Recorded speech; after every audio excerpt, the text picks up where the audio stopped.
Hello and welcome to the UEFA. We fucked it already. The UEFA Nations League goal show. Match day 1 continues again. It's me and Kieran today. It's just the two of us, Kieran. It is. You fucked it, not me. This is not a we situation. I did not say this was a UEFA Nations League. Well, it might be. It very well could be, and it might be more interesting than Nations League we have been watching so far. Yes.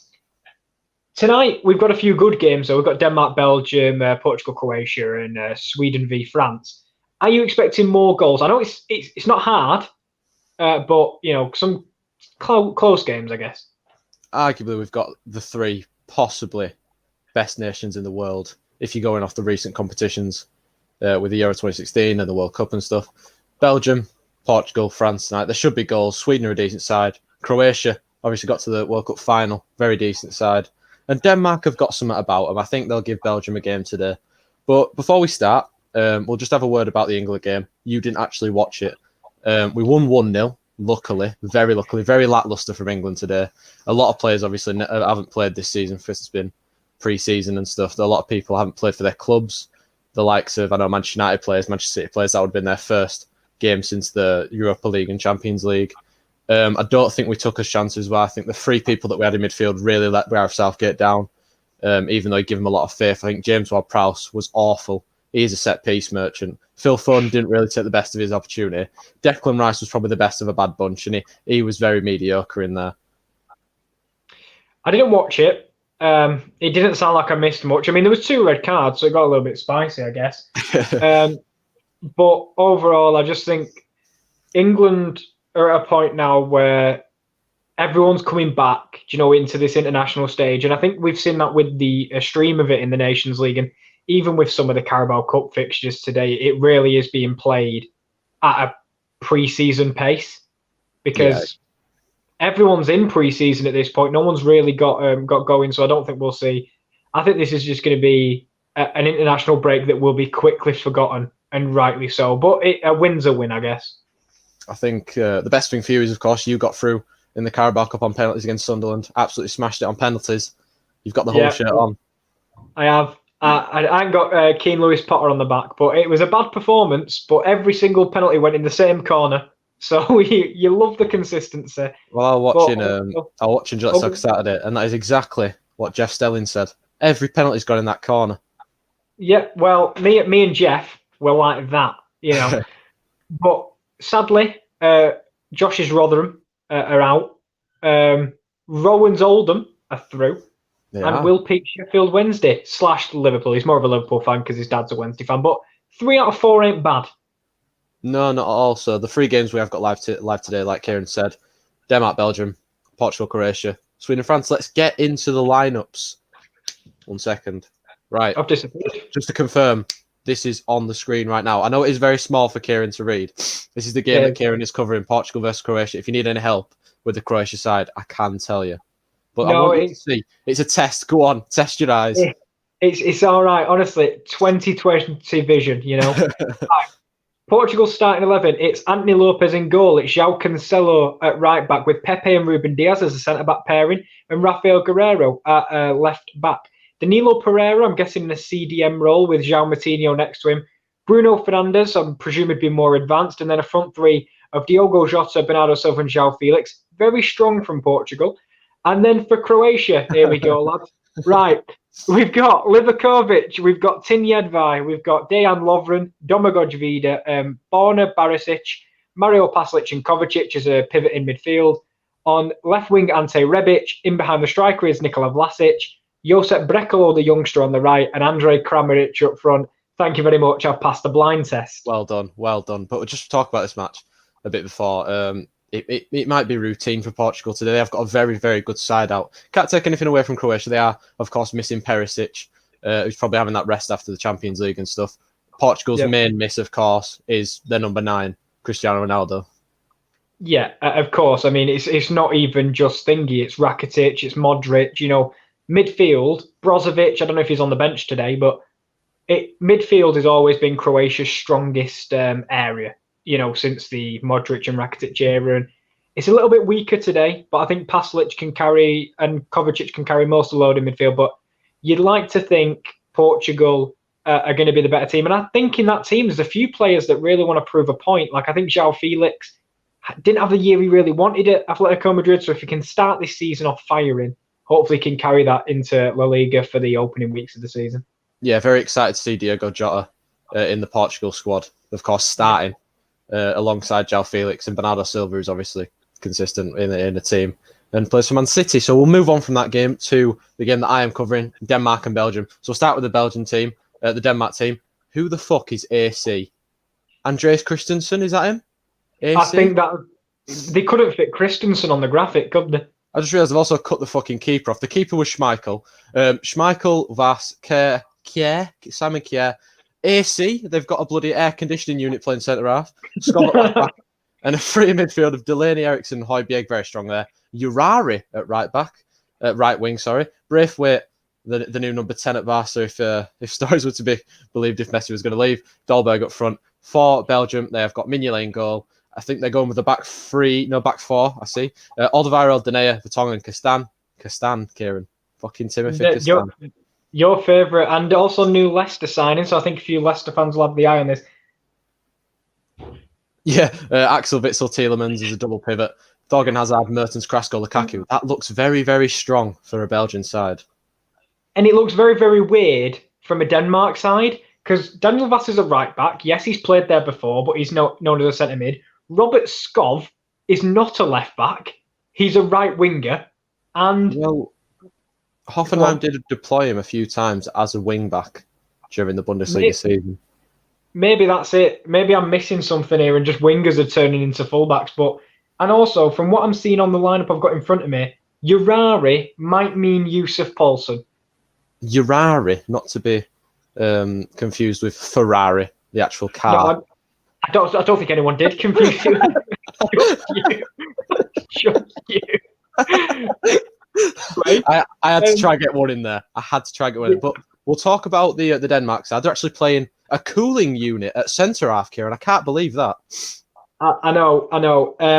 Cool, calm, collected at the back, I'm sure, and very relaxed. But yeah. I've got to admit, Kieran, they're playing out-and-out defenders too. Yeah. That's risky, to say the least.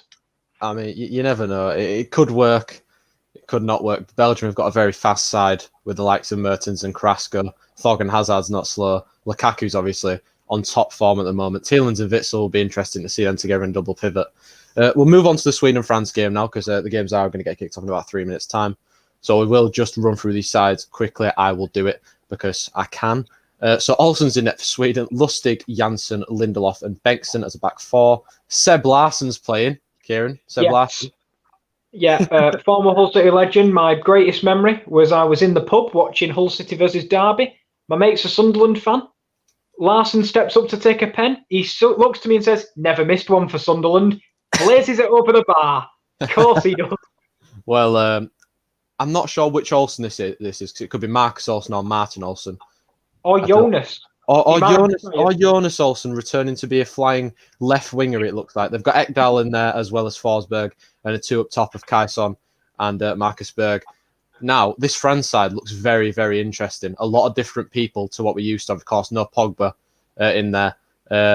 So we've got Lloris in net, a back three of Upamecano, Varane, Kimpembe, very interesting. Kante and Rabiot in the middle. Dubois a right wing back, it looks like. Digne left wing back. Griezmann behind Mbappe and Giroud. I think that's the first time they've actually deployed those three all together. It might be. It might be. I'm not sure. I know the manager's like a massive fan of Giroud, and I remember during the World Cup where he didn't have a shot on target or something stupid, but he still said he brings a lot more than that to the team. So maybe that's it. So I've got some comments in the chat. Prince Underground's here again. Hello, welcome to the stream. He says that Portugal kit. Oh well, there's always a first time for awful kits. Alexa's in the building as well. Welcome, Alexa. Daniel Vass playing right back. Wow. Also, what a terrible joke. I love it. We love a terrible joke around here, and you're always going to get that with me and Kieran. I don't know. I've actually got an elite sense of humour, as you guys know. I'm not one for puns myself. I'm very disappointed in KD's actions, to be honest. Of course. Anyway, should be a minute till kick-off now. Yeah, both the sides are just doing the national anthems. Prince Ground has said. Cristiano singing Portugal's hymn, though, and Bernardo is in the building. Welcome, Bernardo. He says, oi. Oi at you too. We have 7 people in this building at the moment. If you are new, hit the subscribe button because we are on the road to 700 subscribers. We are 10 lovely faces away from 700 subscribers. Yeah, so help us reach that goal. And by the way, Urari was Yusuf Poulsen. Not to be confused with Urari and Ferrari. Let's stop that before we're ahead and get ready for the upcoming games. Because let me double check. The coverage hasn't started yet on Portugal, Croatia, but I'm sure it's not going to be far away. Of course, we will be having updates from the Sweden-France game because we only have 2 of us here today because the other guys are all selfish and decided to do the Iceland-England game. And Will's having people around, so... I was about to say, I don't blame you. This was a predetermined plan, and I'll be honest, it's all gone a bit pot because I'm currently eating and trying to give you coverage, so I apologise for going silent. It's no problem at all. I can carry the stream for as long as you need me to. I'm watch Portugal, see at half-time, and yes, that's an awful joke. Yep, we love an awful joke around here. Just wait till we get about 45 minutes in, and they're both 0-0, and me and Kieran want to kill ourselves from watching these games. The guys talked about Soccer Aid, so I thought we'd talk about the Wembley Cup. It was a great event that I thought went really well. I'd just like to say, according to Sky Sports, Carrasco is playing at left centre mid tonight. I think, do you know, Josh said the other night that teams will try different players. Yeah. Instead of trying different players, they're just trying new positions. So they're just going to mess around. If I just run through some of the players on the bench for Belgium, they've got Hazard, Moynier, Di Matta, Dennis Pratt, Trossard, Michele. It's just gone off the fucking screen. You absolute twats. 1 second, I'm going to look on Twitter for the benches.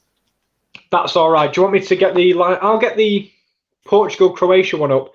Portugal's kit looks very similar to, I don't know if that's like Sporting Lisbon. Oh, it is awful. It's awful. I don't even think Rowan wouldn't put this one in wet. Well, I can't find the Belgian bench because the Belgian Twitter hasn't posted it, so I'm going to have a look on. Is that Casper Dolberg with a skinhead? Oh, I hope not. He had a lovely head of hair. He's got a skinhead.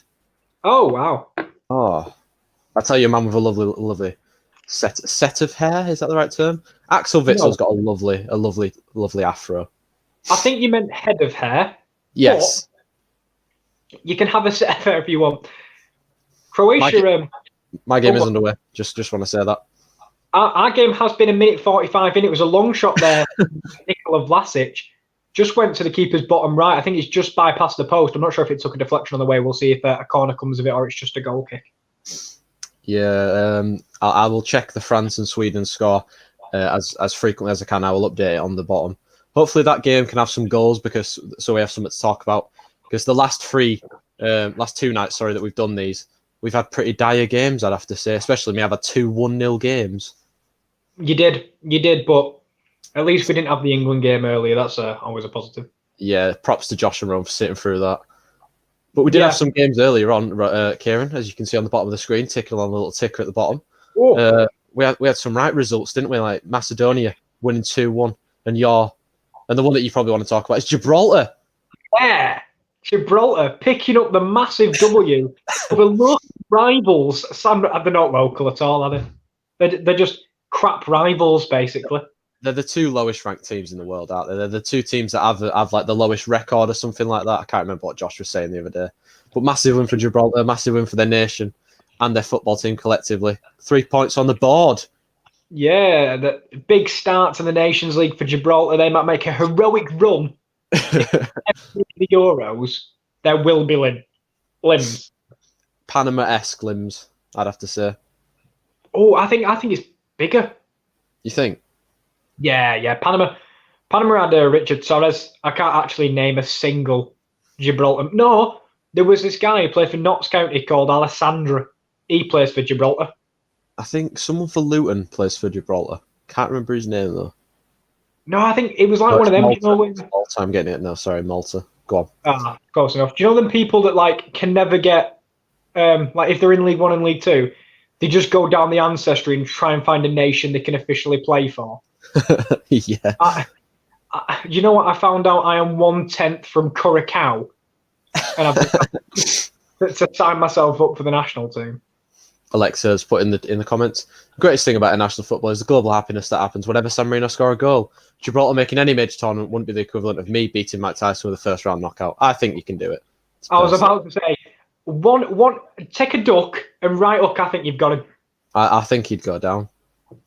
He'd be on jelly legs. Yeah, he would have spaghetti legs, as they say.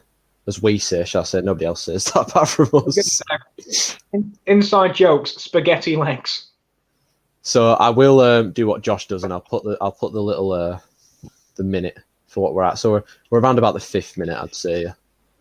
Yeah, we're just creeping up on it now with 25 seconds. As João Felix has it on the left hand side of the box, cuts it back to Guerrero, back to João Felix. He has time and space. Bruno lays it off. Danilo Pereira strikes over the top of the bar, and I don't know about you. Danilo Pereira's been in the Portuguese side for a long time. Are you surprised he's never moved away from Porto? Maybe he's just one of them players that don't like leaving his own nation, to be fair. I know like Sandro Tonali is another person like that who doesn't really want to leave Italy. Maybe it's just how his career's fallen. It's a great over-the-top ball by Kjaer, but Urari, not to be confused with Ferrari, is offside. Not to be confused with Yusuf Poulsen, because that's his name. Yeah, it is his name indeed. It's a poor kick by Livakovic, and do you want me to be on Bruno watch tonight? If he gets a penalty, I'll give it limbs for you. Well, I hope if he gets a penalty, he can score it, because don't think he's missed one for 4 years. Oh, that's closing down. Oh, Courtois. Sorry, Mignolet. I was almost had a mare on the ball there. Skinhead Dolberg almost closed him down. All Denmark so far in the first 5 minutes. I mean, when you said Mignolet making mistakes, some things never change, do they? The thing is, he did quite an intelligent turn, and then he just completely lost sight of the ball. And like, luckily, nobody was there. Yeah, it's Mignolet, isn't he? He's just a little bit of a liability, and I do apologise. He just is. It looks like Belgium are playing a back 3 tonight, so I might have been correct in what I said.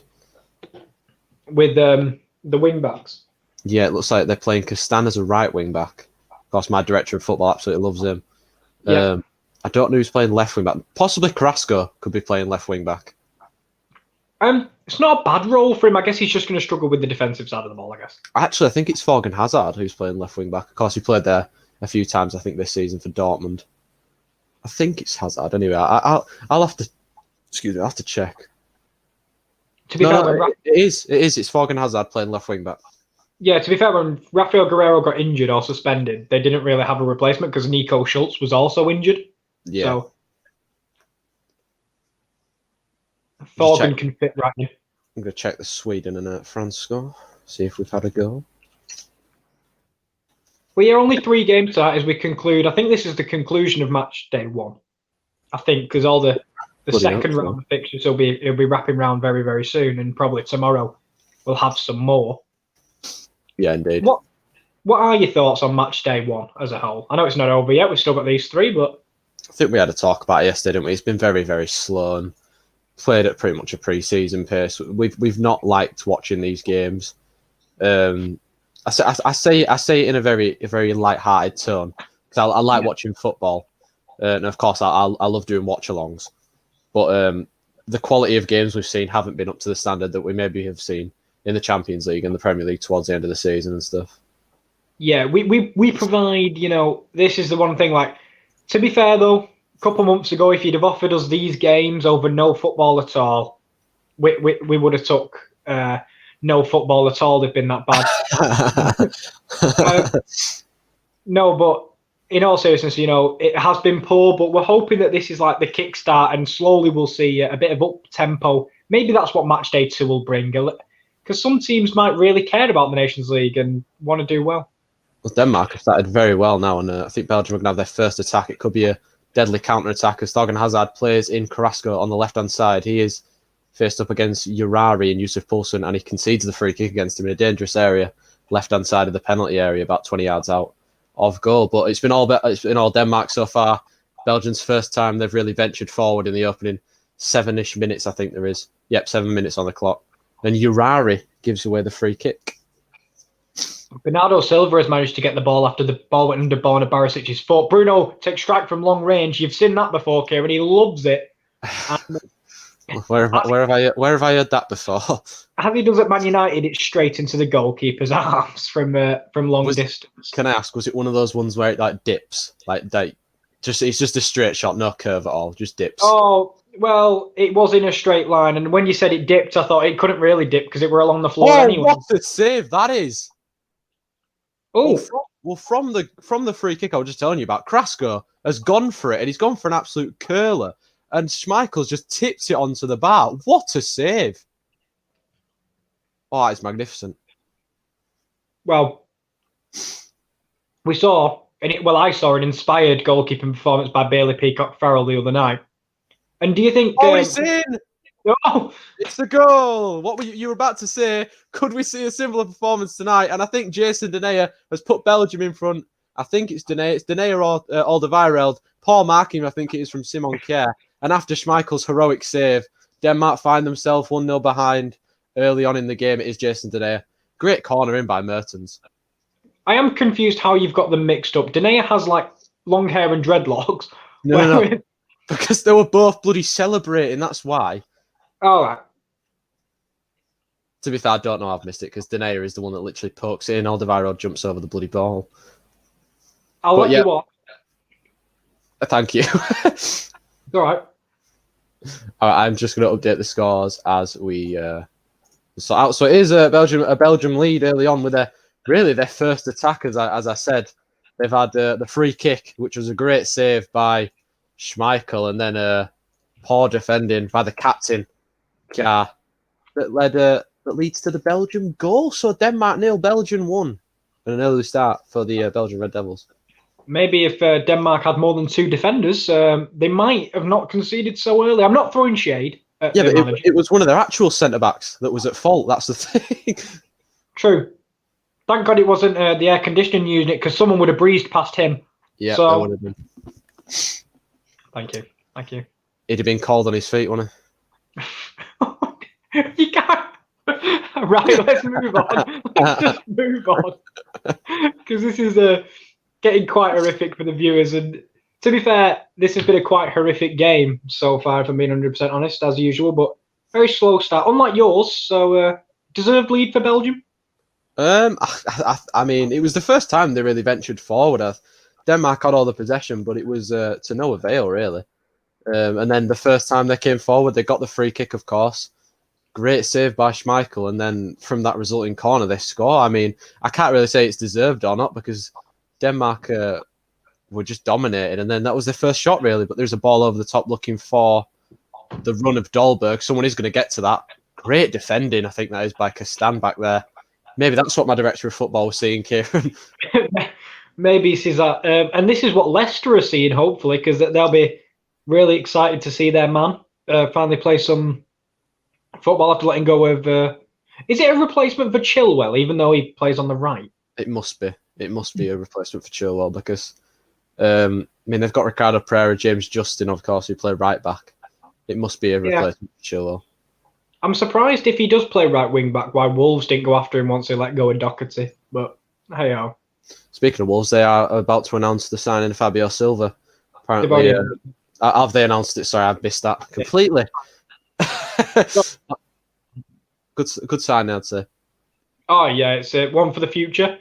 Yeah. And if Jimenez now gets hurt, at least they've got someone to step in. Of course, he's Portuguese as well. I just paused there for a minute because Bernardo Silva was driving down the right, but his cross actually deflected back off himself. And Ronaldo's in the crowd cheering on his Portuguese teammate. Is he absolutely loving it? Well, let's continue these games. We are about 12 minutes or so in. Yeah, just on the 13th minute in. I think this is being played in Portugal. Which, if this is the home kit of Portugal, they've gone away from the maroon sort of colour. Oh, it's a great chance for an equaliser in there. It's Braithwaite for Denmark. It was a ball floated over the top from the captain, Simon Kjær, and he just caught it all wrong. It's a Braithwaite-esque shot. I'm just going to say that. I don't know what he's trying, but it could be. It would have. No. He's literally shinned it and it's gone over into row Z. It could have been a good chance to equalise if he caught it well. But yeah. I mean, I don't agree with you specifying it as a Braithwaite shot. Bernardo has asked the question: has Cristiano been benched? No, I think he's. I just don't think he's playing. To be honest, it's a long ball over the top, and it's been latched onto by Bruno. Releases it to Felix. Great block by Domagoj Vida, and that's the real first opportunity of that Portugal side. Bruno getting in behind and laying it off to João Felix, who couldn't quite slot it home. Good block by Vida, but almost 1-0. Great defended again by Simon Kjaer. His ball forward is cut out though by Alderweireld. I'm going to ask you a question of who started the better in your game. It sounds like Portugal. Well, I was about to say neither, but I think with that chance just now, I'd probably edge it to Portugal. I think both teams will be, mediocre starts. So, not too much to worry about, but no one looked like really taking the game back scruff at neck. So I think Portugal will be slightly the happy, but it's very difficult to say. The France game is still 0-0, by the way. No shots in the first 16 minutes. You can imagine how good that game is. 6-3 possession to the French, and Dale McCann got a yellow card in the second minute. Poor lad. Yeah, you can wonder why we chose that. That would have been my original game had we not had to have a late substitution. Someone got injured in the warm-up. So we've had to sub out Sweden v France today. I absolutely love that. I absolutely love that from you. That's good. That's good. If I do keep muting, by the way, it's because I'm sneezing or sniffling. I've got a really bad nose today. I think the old hay fever might be kicking in, or an allergy of some sort. But yeah, just apologies for that if that happens. It must be pollen count. It must be pollen count. Yeah, it must be the pollen count. I haven't got corona, I promise. Wow. Wow. I mean, as a man who's not sniffling, I will take you through what's happening in this game as Rebic whips across it, but it's all right, mate. Deflected and it goes nowhere. So we've got sneezing and eating live on stream. So really, what more could you really want? I mean, it wouldn't be a stream if I didn't sneeze, I'm not going to lie. To be fair, usually it's when we're doing a live stream, like I remember we did one the other night, it was Rowan that was casually eating. And I remember, I think it was the Premier League deadline day, just casually got out a watermelon and started consuming it.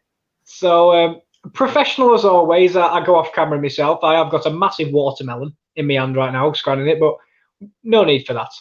So that's what I'm using sneezes for my excuse. I'm just chonging on a massive watermelon.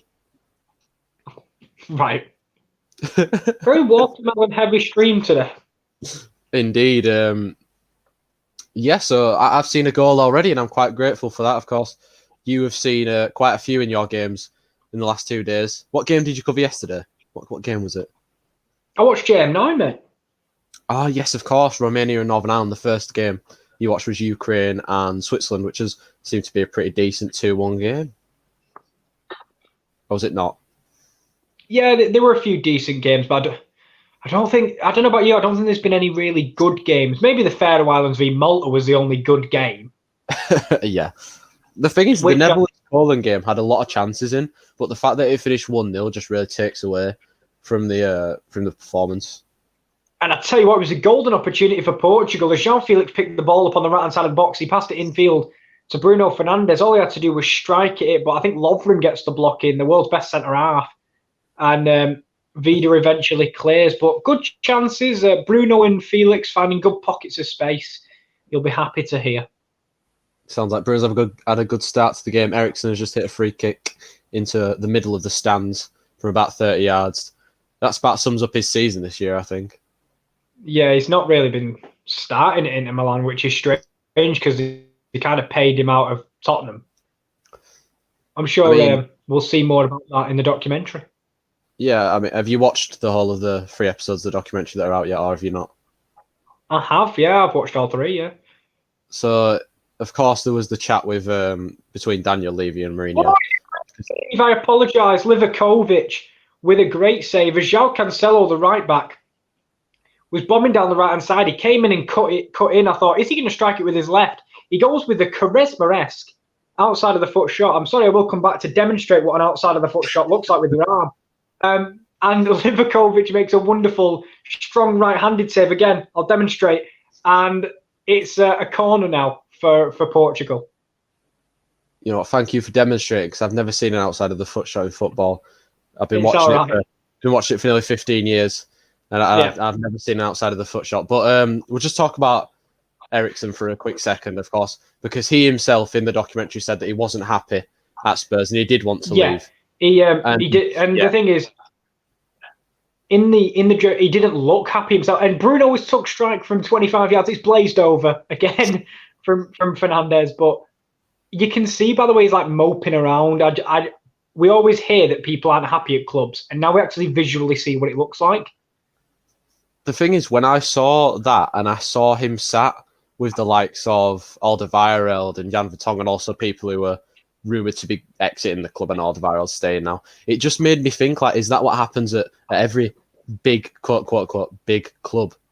Do you know what I mean? Yeah, it's weird to see them sort of like not little cliques, but like, you know, that sort of the experienced players sit together. You saw the young ones with Dele Alli, I think it was Ryan Sessegnon, Kyle Walker-Peters, that group. So it is really interesting to see, and I'm surprised that Eriksen's mentality didn't have an effect on anyone else, which is good. But that makes me think that players can be easily swayed by their friendship group. Of course, we have hang on, there's a chance here. Great run into the box, ball across, great block by Belgium, but it just came up on the stats then that Denmark have had 62% possession. They have been absolutely all over him, and Lukaku can't even get in the game. But he has won a very good header there in Krasko to Thorgan Hazard, who's going to keep it in. The second time Belgium have come forward, really, in this match. Left-hand side of the penalty area. He's going to whip a ball to the other side to Mertens. It's a fantastic pass, and Mertens can't actually get there. But we will talk to Benaldo about this, because, of course, you are a Spurs fan. I'd like to get your opinion on Eriksen. He has said Eriksen's heart wasn't in it. I'm glad he moved on. Hope he does well. I think that's the thing. I just think he's gone to Inter Milan, where he's not necessarily in Antonio Conte's plans. Like, he doesn't get picked, and when he does come on, he's not playing in his most favourable role, of course. And Antonio Conte is such a stubborn manager that he doesn't want to change his players. Like we saw that at Chelsea, for example. Yeah, we saw it in the final as well when they were losing. It took him. Yeah. It took him to go behind to change the system. So I think that's why we spoke on the stream with Brozovic, Gagliardini, and the other one that I don't remember the name. Brozovic, Gagliardini, Barella. They aren't all the most technically gifted midfielders, but they're perfect for that midfield because they'll all do the hard work. Whereas Christian Eriksen, you know, he doesn't. You can't play him with a leash on him and tell him how far he can go forward. Yeah, he's just he's a technical player. He's not like a ball winner. Go on, what's happened? It's unbelievable. And do you know what? I didn't think any danger of it because João Felix had the ball in the box and he kind of just like lofted it with his left foot. And I didn't think it was going anywhere, but it was just floating. It felt like forever. It hit the post, then fell to Rafael Guerreiro, who struck it, but Livakovic with another good save and the resulting corner is in the arms. Nothing appeared to come of it, but then just a random whack of the foot and it's hit the post. Well, Sweden have had 2 shots against France so far. France have had 0. So that game seems absolutely fantastic. And again, glad we're not watching it tonight. Of course. We are watching these other 2 games, and I've had a goal already. This game's not been bad, to be fair. I mean, we've had chances, to be fair. It's not like been the most dull 0-0 I watched. I watched one earlier today at the Stadium of Light that was much worse than this. So, you know, what time is it you guys play next Saturday? 3. I don't think we play any time apart from 3. League One doesn't get these funky fixtures, you know. Oh, there's a chance for an equaliser there. I say a chance, it was a half chance. Lovely floated ball in, and Yusuf Poulsen, who Josh absolutely hates. I think he's got reason to, because he started off very slowly. Why do you think he changed his name to Urari so Josh wouldn't recognise him? That's a great pass by Mertens to Carrasco. Carrasco puts on a plate for Lukaku. He's got 3 defenders around him, tries to get the shot off. when he's got the three defenders around him, it's like a wall around him there, and it's blocked and cleared away. But Belgium have got the possession back with Tielemans, who was given a yellow card for a tackle earlier on Thomas Delaney. Seems like quite a fun-packed start to your game. Probably Denmark edging it, or? On possession, for sure, Denmark are edging it. But when they come forward, Belgium look very, very scary. Of course, they've got the pace, like we highlighted earlier on. Castan coming down the right-hand side, gets it to Mertens, edge of the area. Tries to whip across in. He's going to win. No, he's not. He's cleared away. Thought he was going out for a corner. Comes to Witzel, edge of the area. And they're just playing it around him, really. Not really doing much with the ball. What's happened?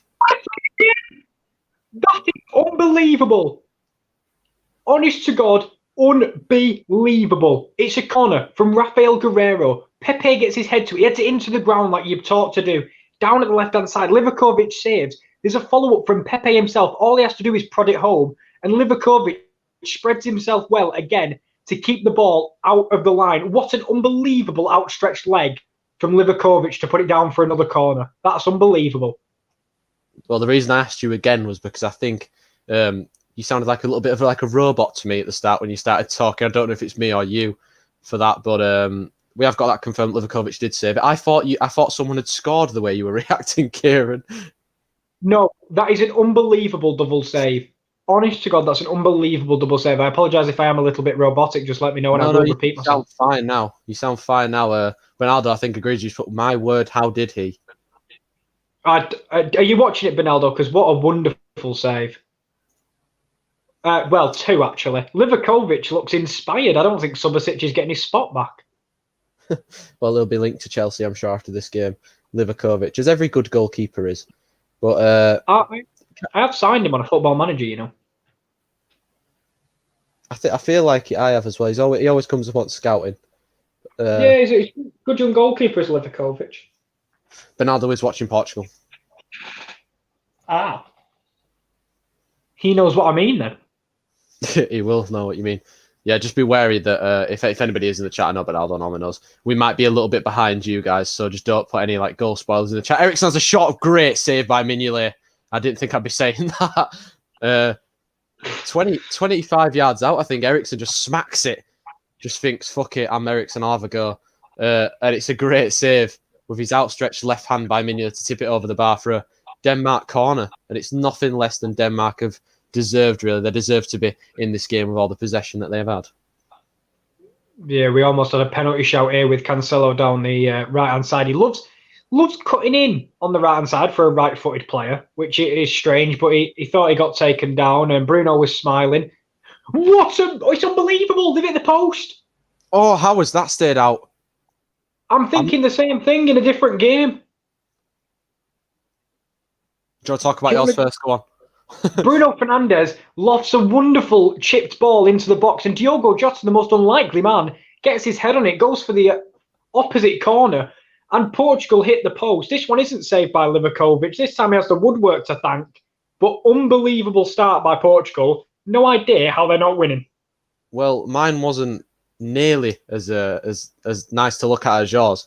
It's just a nothing corner that comes in, and Martin Braithwaite loops a header so high in the air, and it just loops back. And I'm thinking that's going to drop it back at net, and it just drops and bounces wide before Simon Kjaer can put it in. But again, Martin Braithwaite, a Braithwaite-esque attempt, I'd have to say.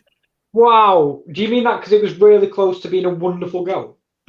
That would have been one of the scruffiest goals I've ever seen. It was just the way he headed it. It just looped off his skinhead and bounced it. Well, it didn't bounce in the air. It just absolutely keeps rising and rising in the air.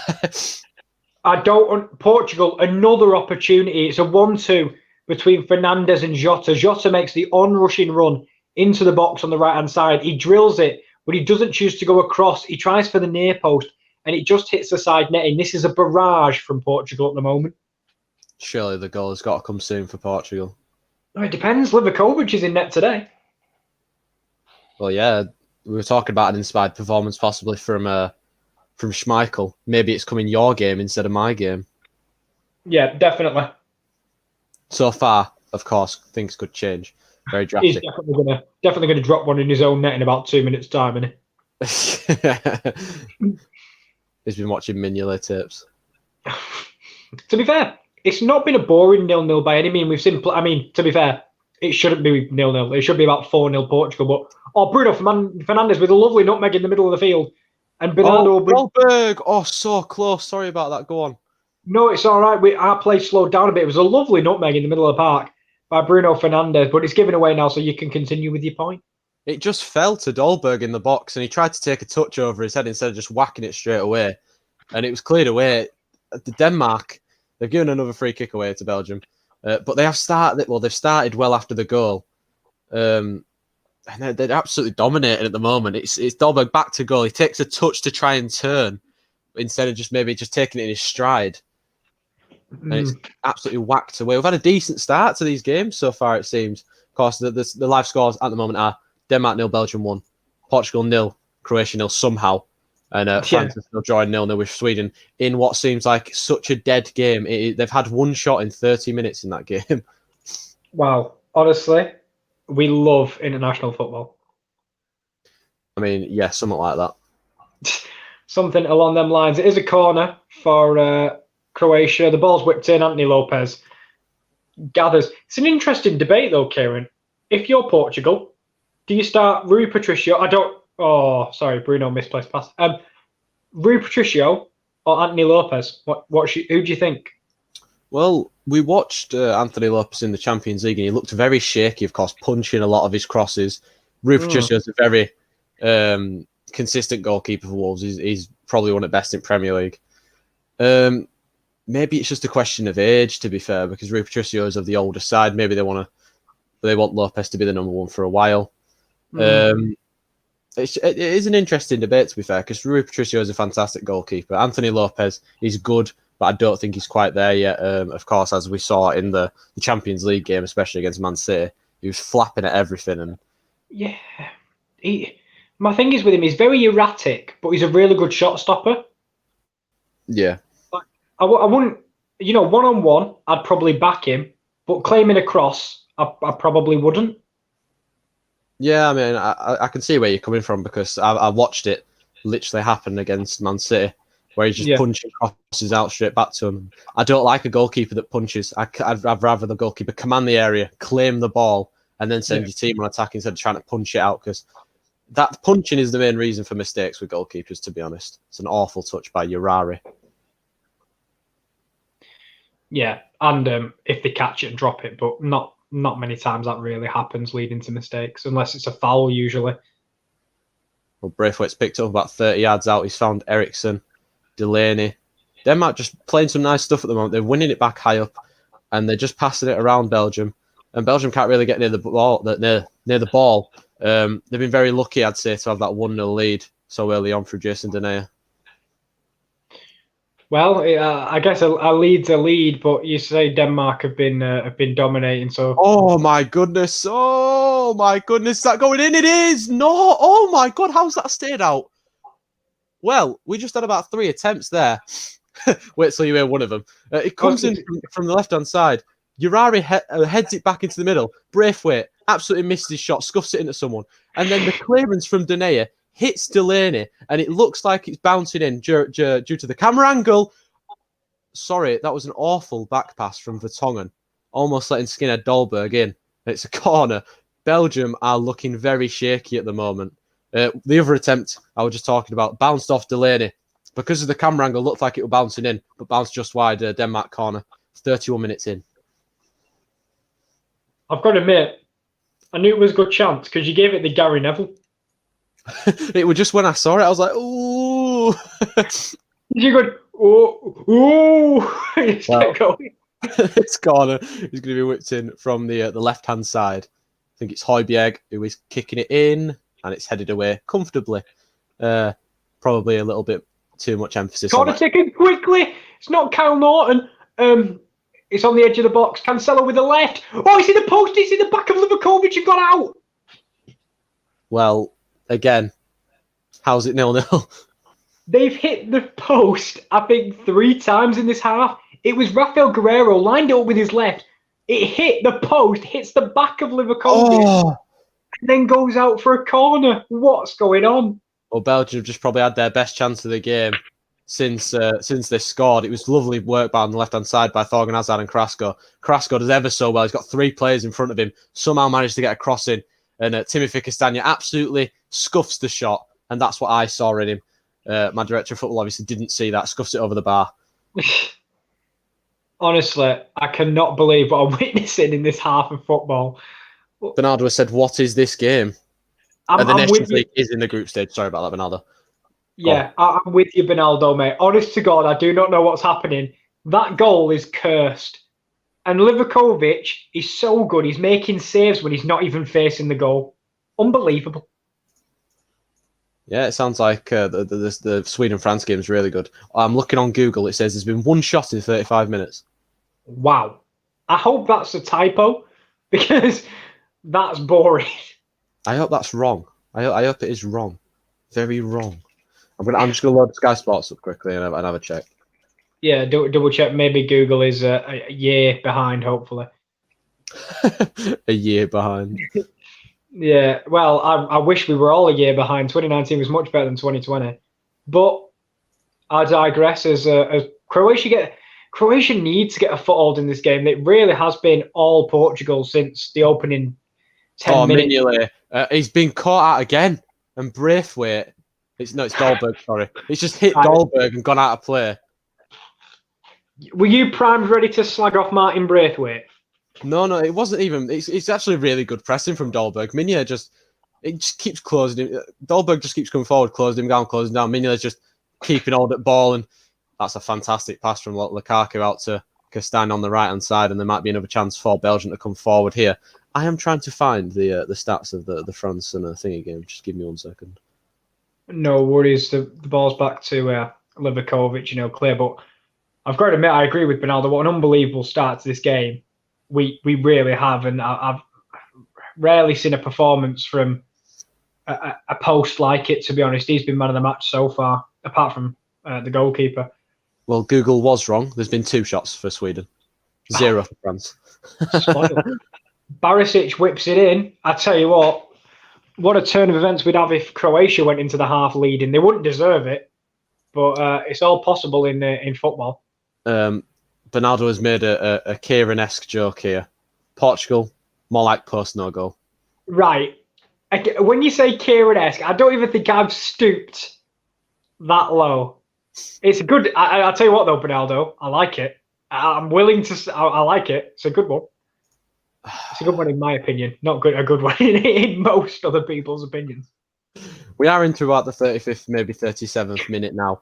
I'm in the 35th minute of my game. I think your game started a little bit before mine. What's up? What a run by Kramaric. He's skipped past 2. He's only at a corner in the end, but it's brilliant. He's jinked and jived past 2 people in a row, and not going to see that footwork from the big man. Not all. My evaluation of this game so far has been it's been very unlucky for Denmark, and Belgium are lucky to have their lead coming down left-hand side. Now Braithwaite gets a cross in, and I'm not going to say much about that cross because I think you know where it went. Straight out of play for a throw-in. Well, there's a reason he starts, because Braithwaite's going to score. Yeah. It's a corner, whipped in. It's headed back by Pepe towards his own goalkeeper, but no danger for Portugal as they counter now. Well, they've been caught playing out of the back again, and luckily Thorgan Hazard's there. They're looking shaky. They're trying to play out from the back. It's just not working. Denmark are there on every occasion, and Simon Kjær somehow has bundled over and managed to pass the ball to the cooling unit that is Andres Christensen.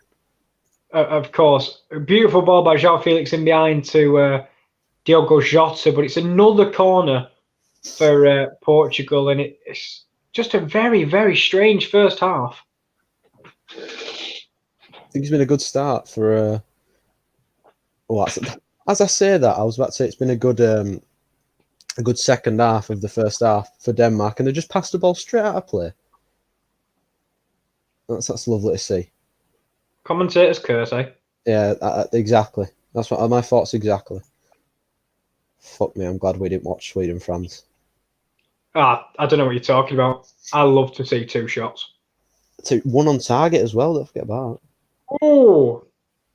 I mean, You didn't need to convince me to watch it in the first place, but now you mentioned there's a shot on target, I'm switching games. It's just the fact that on the Google timeline, there's just one thing on it, and it's that Upamecano got a yellow card in the second minute. Weird that France are playing a 5 at the well, it's not a 5 at the back. I guess it's a 3 with wing backs. But I don't know if I remember France playing that at the World Cup. I thought they played a 4 with Pavard at fullback. Yeah, of course, Pavard's probably given some time off after the Champions League, though. Even though he didn't play a game, he probably will have still been given some time off. Yeah. Well, he was celebrating like he had. I mean, yeah. He was counting down the clock on the bench. Yeah, he was loving it, wasn't he? Yes, he was. Absolutely loving it. Almost closed down again, Simon Mignolet, by the same player, Skinhead Dolberg. We're getting towards half time now, though, Kieran, and your game, of course, still 0-0 somehow. Yeah. It's a really entertaining 0-0, and again, Ronaldo keeps cutting to him on the bench today. You know, maybe if these chances happen with him on the pitch, it's 4-0 Croatia. But it's sadly it's not been Ronaldo tonight. It's been the other lads that have popped up: Bruno, João Felix, Jota. The likes. Yeah, it's always a disappointment when we can't watch CR7 play, and Denmark's got a corner out of absolutely nothing. Jason Ace scuffing a clearance. Goal scorer nearly turned devil. Ronaldo has said Croatian keeper looks like he's just about to start uni. Well, he is very young. I know what you mean. I understand that that assessment, but I think he's a lot better than most uni goalkeepers. I'll give him that. I've not seen our uni goalkeeper, so I wouldn't know.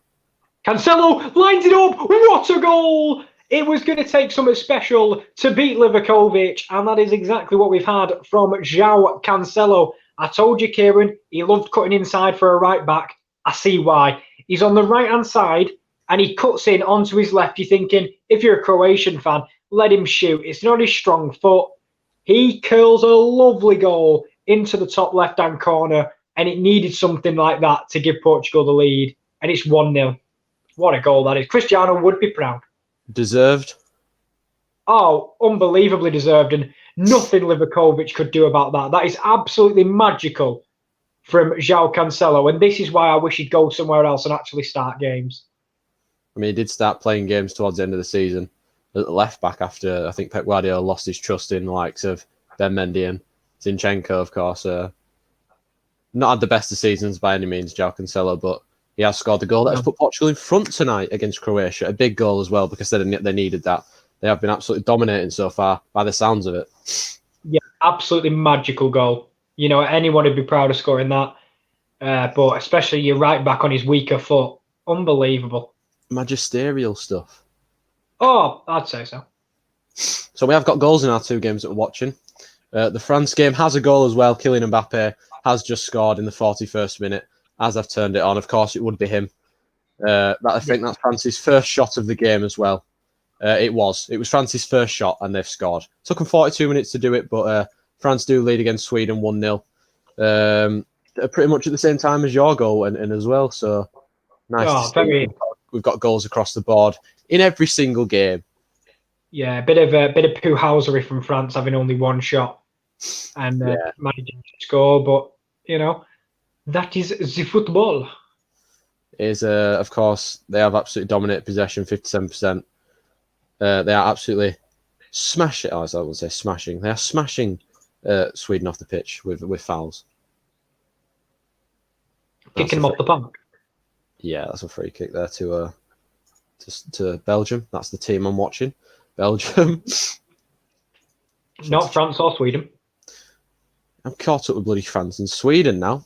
But got about 4 minutes left in my game till half time. Plus added time, of course. I don't think there'll be much. How long is left in yours? We've got 2 minutes. It's a lovely lofted ball. Jean Moutinho continues his run, but Vida, the captain, does extremely well. Do you think we'll see the end of João Moutinho's international career? Because obviously he's getting on a little bit now. He's 33, I think, now. I tell you what, though, he's got a hell of an engine for a man that's 33. I think it's one more Euros and he's out, I think. I think we've seen the likes of Nemanja Matic retire from Serbia recently, around a similar age to João Moutinho. It's about the time when people wrap up their international careers and about 32, 33 years old.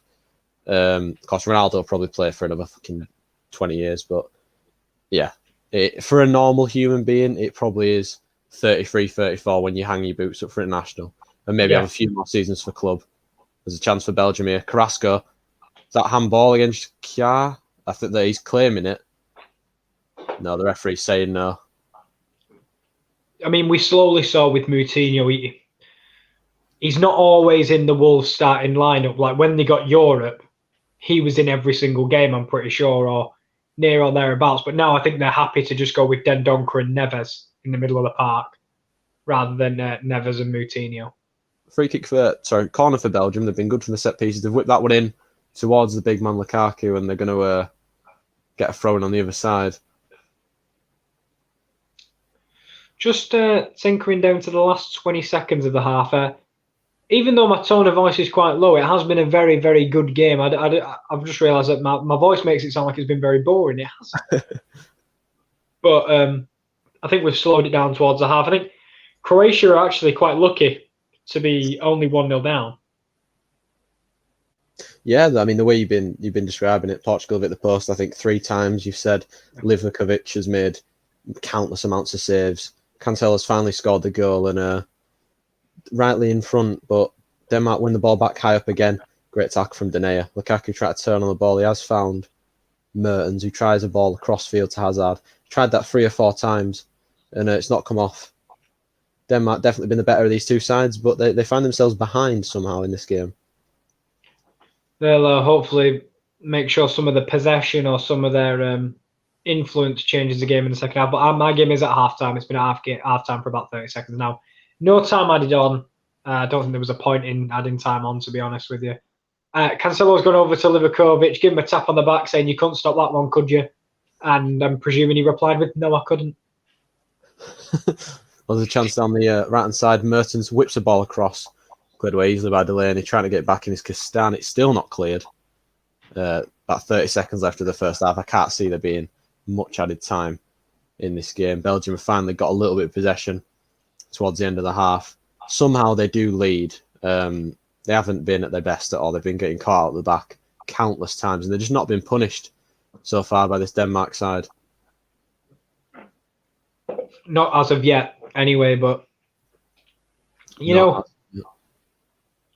I wonder what Josh and Rowan talked about during halftime. Because yesterday we had the Messi situation. Of course, it is halftime in my game as well. I mean, I'm just looking. A total of 15 attempts for Portugal to Croatia's 2. Shithouse in it then. Well, not when you're 1-0. I don't think you can 1-0 down a shithouse, I'll be honest. But I reckon you can. Unbelievable performance from the goalkeeper of Croatia so far. But put anything in the chat and we'll talk about it. Yeah, I mean, we can just think about what we want to talk about, what's happened really today in the world of football. Yeah, nothing. What has happened today in the world of football? There's only so much Carabao Cup to go around, you know, for some aspects. And, you know, on the internet. Who do you want it next round? Well, we're split off into Northern and Southern, aren't we, this time? For this Carabao Cup. I don't know how long that goes for. So it will be a Northern team. And just for the sports corner, and because, you know, we want Oldham. I want Oldham. I mean, that'd be... I'd prefer it to be fans, because we might be able to go to that game. If you did get Oldham, of course, Rowan, being an Oldham fan, would have been a really good experience for the both of you, I think. Sadly, Kieran, I think it's the Tuesday after the season starts. So I don't think they'll allow fans. I wish they could, but no. That's what I was saying, of course. I said if fans were allowed, we would have gone to the game. I thought you meant if fans are allowed, we'll go to the game. No. It's a shame because, like the game against Sunderland today, My mate's a Sunderland fan.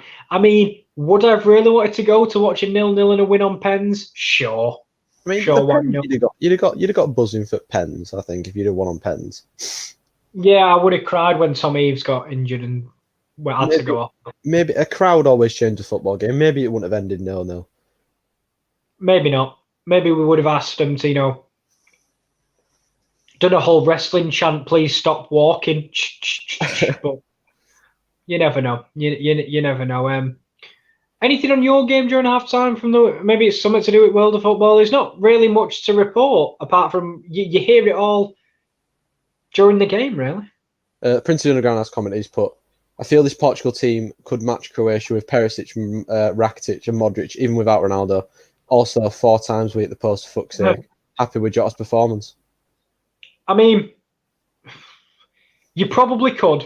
I'll give it credit. You probably could. But I do believe the lack of Croatia on the ball might be because of the lack of Modric and Rakitic and Brozovic, etc. Like, you haven't dictated the game. You haven't had a real long spell of possession.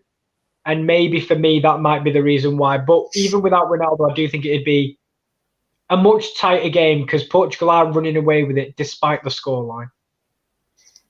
Yeah, and I think, well, I'm going to agree with you, but the way you've been commentating the game, it has been all Portugal. I don't think you've commented on Croatia once, to be perfectly honest. The opening minute, where I think it was Nikola Vlasic struck from long range and it just went past the post after like 2 minutes. But apart from that, that's one of Croatia's 2 shots, and that came after 2 minutes. I know what we can talk about. We can talk about the transfers that have gone on today. So apparently today we've had Jamal Lewis, a bid for him has been accepted, 13.5 million. That's an absolute steal. Newcastle have put another bid in for Callum Wilson. It's supposed to be 20 million, topping Villa's 15 million offer. And Wolves, like we said earlier, pardon? What's up? You tell me who made the Jamal Lewis offer. You didn't say. Sorry, it was Newcastle. Right, thank you.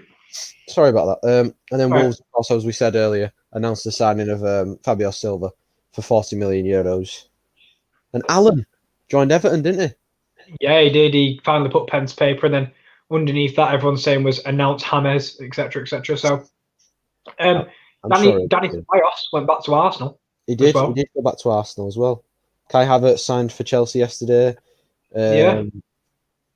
Lots of things going on at the moment in the Premier League. I think the only team to not sign a player were Wolves before this day. Of course, now every team has signed a player. Well, I think in terms of the transfer window, what I am seeing is a lot of angry West Ham fans. Yes. Because of the Grady Diangana sale. And even, people from the club getting angry. Like, I know Mark Noble. Did you see his tweet? I did. And did you see Declan Rice's reply to Grady's, I think it was Instagram post? I didn't see that. What did he put?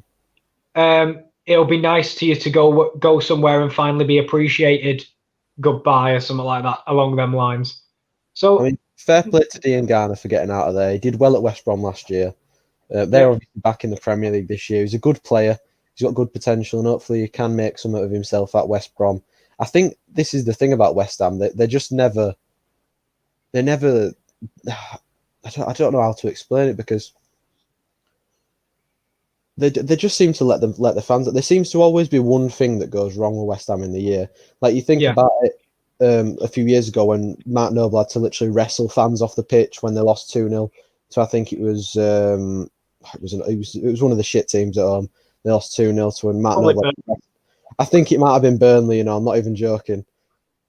Had to wrestle fans off the pitch. Of course, the whole David Moyes, they didn't want him in the first place. DeMarco and stuff like that. It's not a good time to be a West Ham fan because Grady Diangana was probably one of their best up and coming youth players, and they've now sold him for only £18 million. Yeah, didn't help with the pre-season loss today. I know it's only pre-season, but what did it end? Because I know at one point it was 5-2 to Bournemouth. 5-3 it ended. 5-3 it ended. I know Bowen got 2, but I think the fans, what they want is a little bit of investment and a little bit of maybe keeping the players for once. Imagine if Declan Rice gets sold. I don't even want to know. They're lucky fans aren't in the stadium, if you're being 100% honest.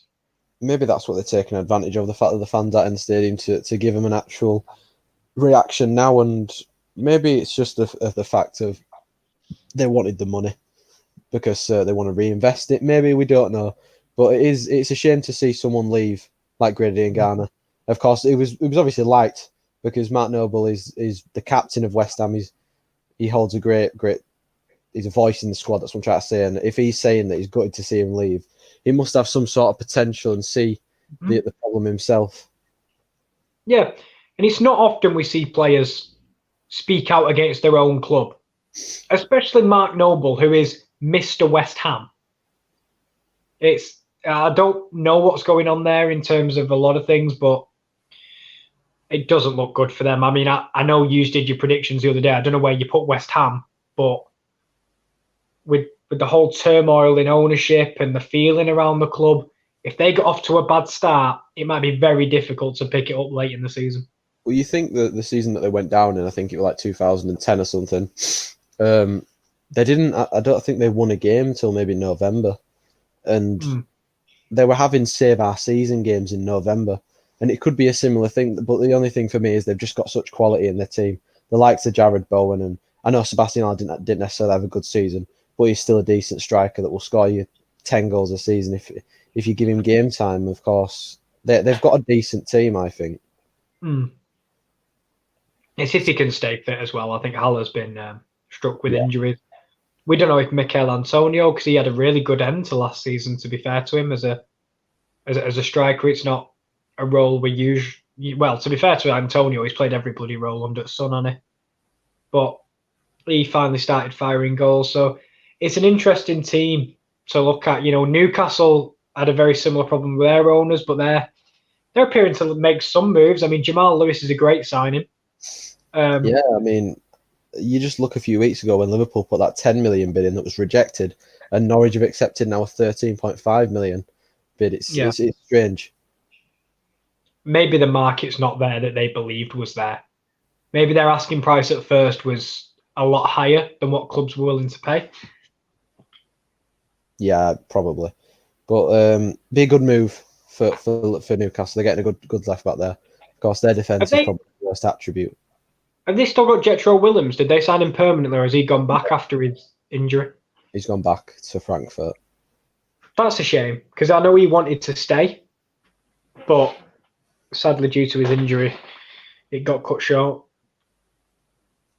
Yeah, I mean, he had a decent season, to be fair. I know the fans loved him as well, and he's gone back to Frankfurt after like you said, the injury, which is not nice to see. But seems to be replaced him with a good left back in Jamal Lewis, and of course, I've just seen that West Ham did put a bid in for Tarkowski for 20 million. Yep, I did see that. Yeah, it's a good signing because you know he's going to be decent. Like, he's not going to break down barriers as a centre back, but if you want to solidify your defence, I think James Tarkowski is a very safe way to do that. How much is he? 20 million, something like that. Yeah, it'll be interesting to see where Burnley go if Tarkowski does go the other way. I don't know about you. I just think they're getting a solid player. I'm not going to be like, oh, it's an incredible deal. It's just a good signing. Yeah, I mean, Tarkowski works well in Burnley's system. Maybe he won't work well in the West Ham system. Maybe he will. I don't always know. It's the people that move from mid-table club to mid-table club, no offence to Burnley or West Ham, that I can never tell if they're going to do well or not, because they're moving to a similar level club with a different system. I know what you mean, and West Ham fans won't be happy with you calling them a mid-table club, because I know they believe they were the best of the rest alongside Everton. They believe they were the best of the rest. I mean, you're not best of the rest if you're in a relegation scrap all season. No, I know, but fans for you, aren't they? Bloody most football fans are deluded anyway. I think, I think that's a very solid point, to be fair. But I think we are getting towards the second half now, thankfully. Football again. Yeah, Prince of the Underground said that he's not even a West Ham fan, but he's still angry. I think it is a football thing. If you've had bad owners of the past, you kind of know what they're going through, and you know their frustrations. And sometimes it's annoying because like smaller clubs with crapper owners are like, you just signed Felipe Anderson for 40 million a few summers back. What's your problem? But it's we've always spoke about this, Kieran. Like, different fans of different clubs have different perspectives of a bad owner. Yeah. So that I think me and you are literally polar opposites in terms of our owners, because I think our owners are bad, but it's a different type of bad to what you think is, and we always speak about this. It's literally you described it perfectly there. Yeah, because most of the time you'll say something like, I know it's not a bad thing, but like, do you know when you were signing Van der Beek, and it's like, God, why can't our owners Sancho, why can't our owners put more money in? For me, that's like, just be grateful you're getting people for that. But for you, with me moaning, going, they've took away our audio commentary on BBC Humberside. It's like, well, why does that matter? It's not that I think it doesn't. It's not that I necessarily think that. I think it's the fact that I know the money's there. That's the thing that annoys me about our owners. But for you, it's obviously different. It's a different feeling because your owners are fucking stinge bags, and they're taking the club down. You know, it's always different. We see it all the time with Arsenal, where they're just like, Stan Kroenke's got all our money. You know, it's the same thing. That's football, and everyone's going to always have a different opinion, and that's what makes the game such a topic of conversation. Like we always say, like if you're going to meet someone new as a friend, if you instantly both know football, you can talk for hours about random stuff, and this is why. Literally. I think we are about to get underway with the second half. The Denmark players are about to walk out onto the pitch now. Yeah, we're just seeing the two starting 11s. Amazingly, at the start of the game, they come out at different times, but at half time, they've just come out mingled together. So what was the point in the first half? Just going to check the France game. Is it still at half time? It is. Check if we had any more shots in that one. We did. We had a fucking Sweden shot. 3 shots to Sweden. Go on.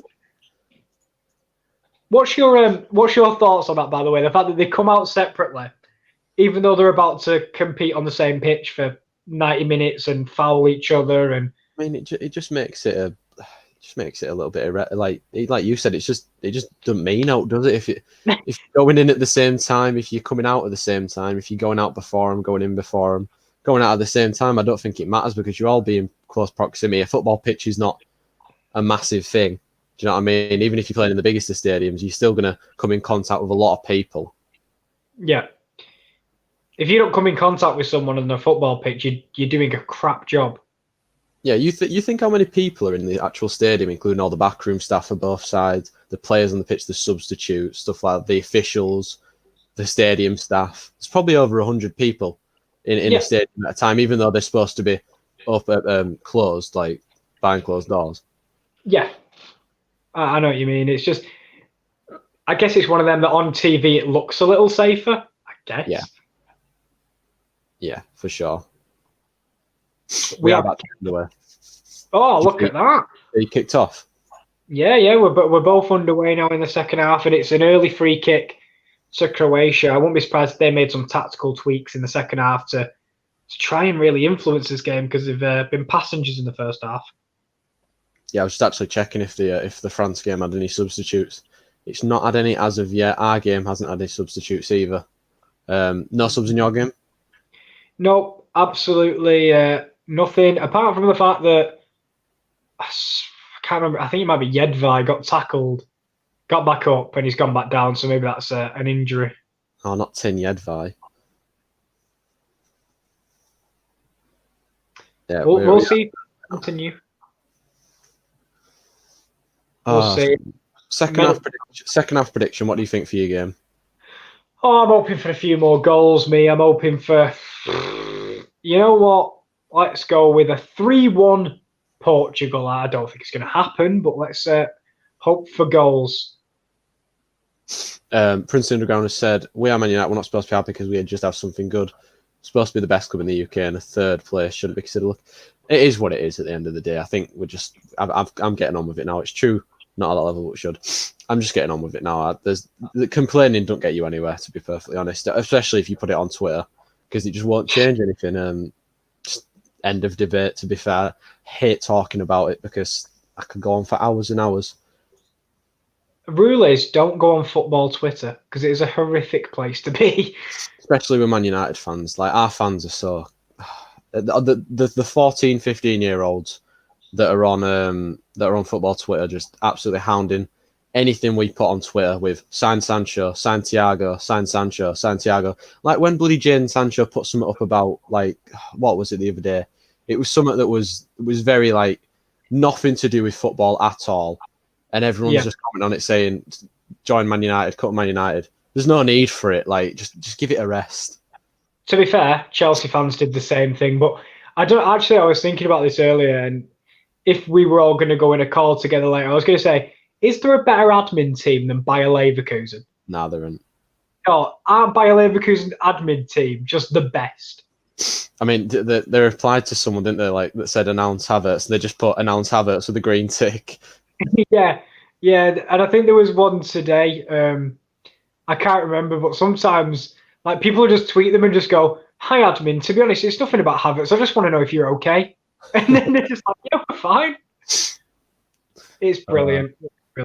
That's a way to connect with fans. I truly believe like a good admin team is the best way forward. I think.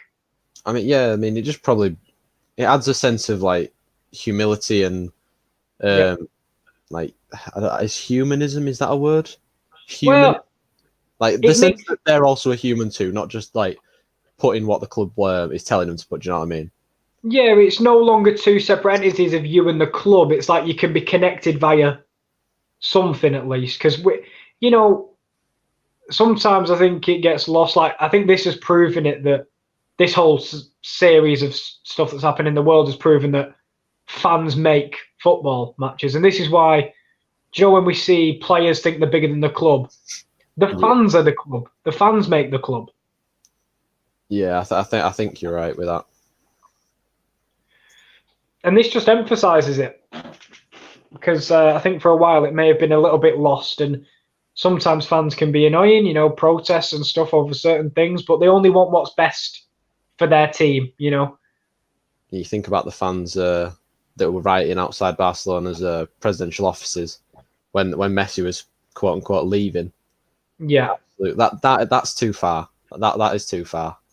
And when especially our fans, when they go into Ed Woodward's house, that's too far. Yep, you should never do that. Protests at games, outside games, sorts of marches and stuff like that.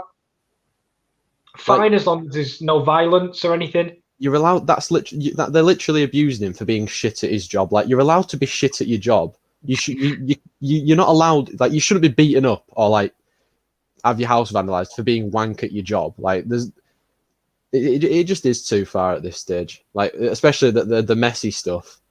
Like, the Barcelona fans just need to grow a pair of bollocks or something and just get on with it. Do you know what I mean? Because he will eventually leave your club. There will come a time where he retires or leaves for another club.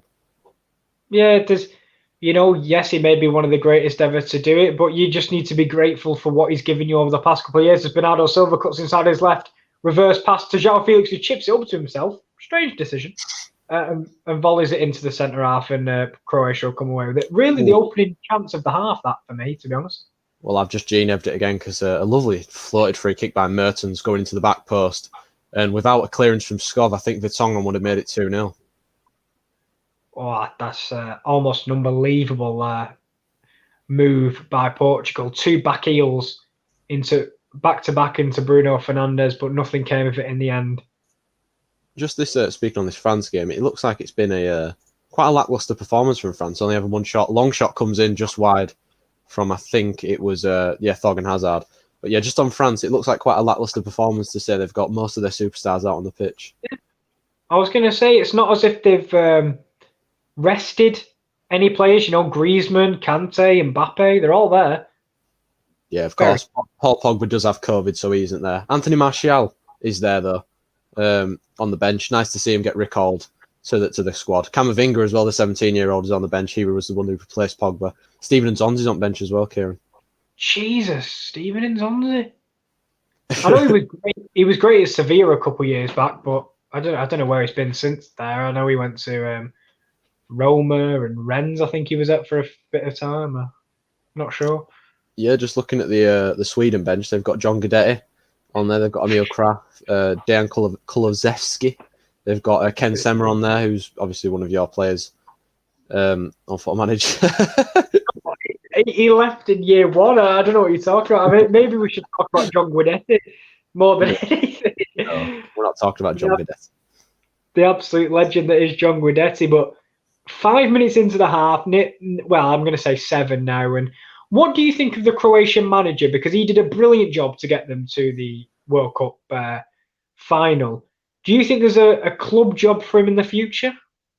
I mean, I don't see why not. That achievement will be probably the Croatia's best for many, many years, and probably since many, many years. I don't know when the last time they won the World Cup or won a major trophy. But for their nation, it's fantastic. They've always had a decent-ish squad, and they took it one step further, didn't they, at the World Cup? They were just a bit unlucky on the day to come up against France, who were just on absolute fire. Yeah, I mean, France just proved that they're sadly leaps and bounds above everyone else, and there's a free kick on the edge of the box. Dejan Lovren has given it away, and it's your typical Dejan Lovren foul, I'd say. Oh, is it Bruno time? I'm not sure about that. I'll let you know who's on it in the end. I think he'd take the free kick. There's a lot of good set piece takers, though, if you think about around the Portugal team. Martinho as well. What a pass that was. Carrasco's taken 3 out of the game, and Fed Lukaku, what a block by the cooling unit here, Andreas Christensen. Please stop calling him the cooling unit. Oh, the air conditioning then. Fine, that's much better. It was a great block that. Lukaku was in for one of his trademark runs then, but AC stopped it. I can't believe they've called him AC on the thing. Why didn't they just call him Christensen? They could have put that. They could have fit that on. Yeah, but they called Yusuf Poulsen Urari. Bruno is stood over it, but so is Rafael Guerreiro. It depends if I think Bruno's lined up for a shot, whereas Guerreiro's would be a cross. When is Bruno not? Look for it's poor. When is Bruno Fernandes not looking for a shot, Kieran? Yeah, that is a good point. He's either looking for a shot or a penalty. Braithwaite! Oh, I thought that was his moment. I thought it was curling in. Be honest, if that was anyone else, you would not have reacted. Braithwaite! No, it's one of them. He's hit it, and it's curling, and it's curling, and it's curling, and it's curled wide. Belgium on a 3-man attack here. Carrasco does fantastically, shoots just wide, and he's definitely been Belgium's best player so far. I know you like Carrasco. You've got a big admiration for him. He's definitely been the best player on the pitch so far tonight. Absolutely terrorising Simon Kjaer. Massive fan of Ferreira Carrasco. Glad to see him back on Europe's stage rather than wasting his prime of his career in China. No offense to the Chinese league. I just believe he'd be wasting his career there. I think there's a lot of people that agree with you in that sense, because the best players, you want to be watching them week in, week out in the best leagues. And unfortunately, China is not that great of a league. It's more of a vamped up MLS, in my opinion. I think someone is going to be coming on for Belgium here. I think it's Dennis Pratt. I'd also say probably much more expensive MLS as well. Yeah, in terms of wages and stuff, of course, the salary cap I think is going to be is being introduced if it hasn't been already. Yeah, and Barisic whips the ball, and it's Croatia having a little bit more success in this half, but again, nothing special from either team. A bit of a slow start to the second half after 10 minutes, I'd say. This has picked up where we left off, to be fair. Denmark controlling the ball. Belgium looking shaky, playing out from the back every single time. They're absolutely hounded by Denmark players, and Mignolet clears it upfield, and it's going to go straight back to a red shirt and headed straight to Axel Witsel. It's been lucky that there's always been a white shirt there for Belgium to get it out to, because Denmark have done fantastically well pressing high up the pitch to get further up the pitch and win the ball high. I think that has definitely been their tactic so far. Press Mignolet, and press the likes of Jason Denayer to get him off the ball. Well, it's definitely a weaker area, the goalkeeper, without Thibaut Courtois, and maybe they do believe they can harry him into a mistake, because we've seen it. He has a mistake in him. Yeah, cross comes in now towards the back post, and Timothy Castagne, it just skims off his head and goes out for a goal kick. Good header from Castagne, that. So it's an absolutely wonderful header from the legendary man. Bruno's picked it up. He's lining up that shot, but he passes it to Bernardo Silva. He gives it back to Bruno. Shoots straight at the goalkeeper. He loves a shot. But it's straight at the goalkeeper. He does love a shot. Carrasco is the man that's been brought off, interestingly enough. Wow. Oh, wow. Said he was the best player on the pitch. Yeah, by far. Dennis Pratt's going to replace him.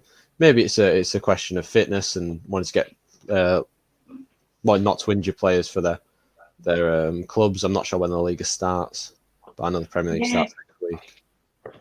Maybe they've got a few different players on the pitch. I don't know if that's going to help them at all, but maybe that's what they want. As Bruno comes forward. Oh, sorry. No, he didn't shoot this time. He tried to chip it over the top of the defence, but he didn't quite get there. Every time Bruno gets the ball, I'm ready to tell you he's unleashed a 40-yard screamer that's gone straight into Livakovic's hands. Just wait till next year when he's scoring them 40-yard screamers. If he keeps working, if he keeps trying hard, I'm sure he will. Maxwell Oxborough has said hi. Oh, it's 2-0. It's 2-0, and it came out of nothing. If I'm being 100% honest, it was a normal play, and then it was chipped over the top for Diogo Jota, who was one-on-one. He takes one touch and then slots it past Livakovic, and that's surely game over now for Portugal. Deserved, would you say? In this second half, not really. I think it's been much more even in this second half, but over the whole span of the game, yes, they deserve their 2-0 lead. Yeah, I think from what you've been saying, Portugal been absolutely all over them, and it started the second half as it's ended the first with complete domination, and the goal was probably coming from the first half. 2-0 to Portugal. Diego Jota with that goal, and that group's looking quite tasty now. Yeah, it's a lovely goal. Rafael Guerreiro picks it up, and a delicate chip over in behind Jedvaj and Lovren for Diogo Jota, who takes it on his chest, then a couple of touches to get him inside and slots it past Livakovic. Comfortable finish, and happy for the guy. He's deserved his Portugal call-up. He's been very good for Wolves over the years, and he's getting even better. And now on comes Brozovic, finally a midfielder that maybe Croatia can rely on. Yeah. Just if we look at that group, the likes of Portugal, Croatia, Sweden, France in Group A3, that is such a good group in terms of entertainment-wise, because Croatia and Sweden, obviously decent-ish teams, they can cause an upset. France and Belgium, though, arguably the best two teams. The best three teams from the World Cup in that group. Yeah.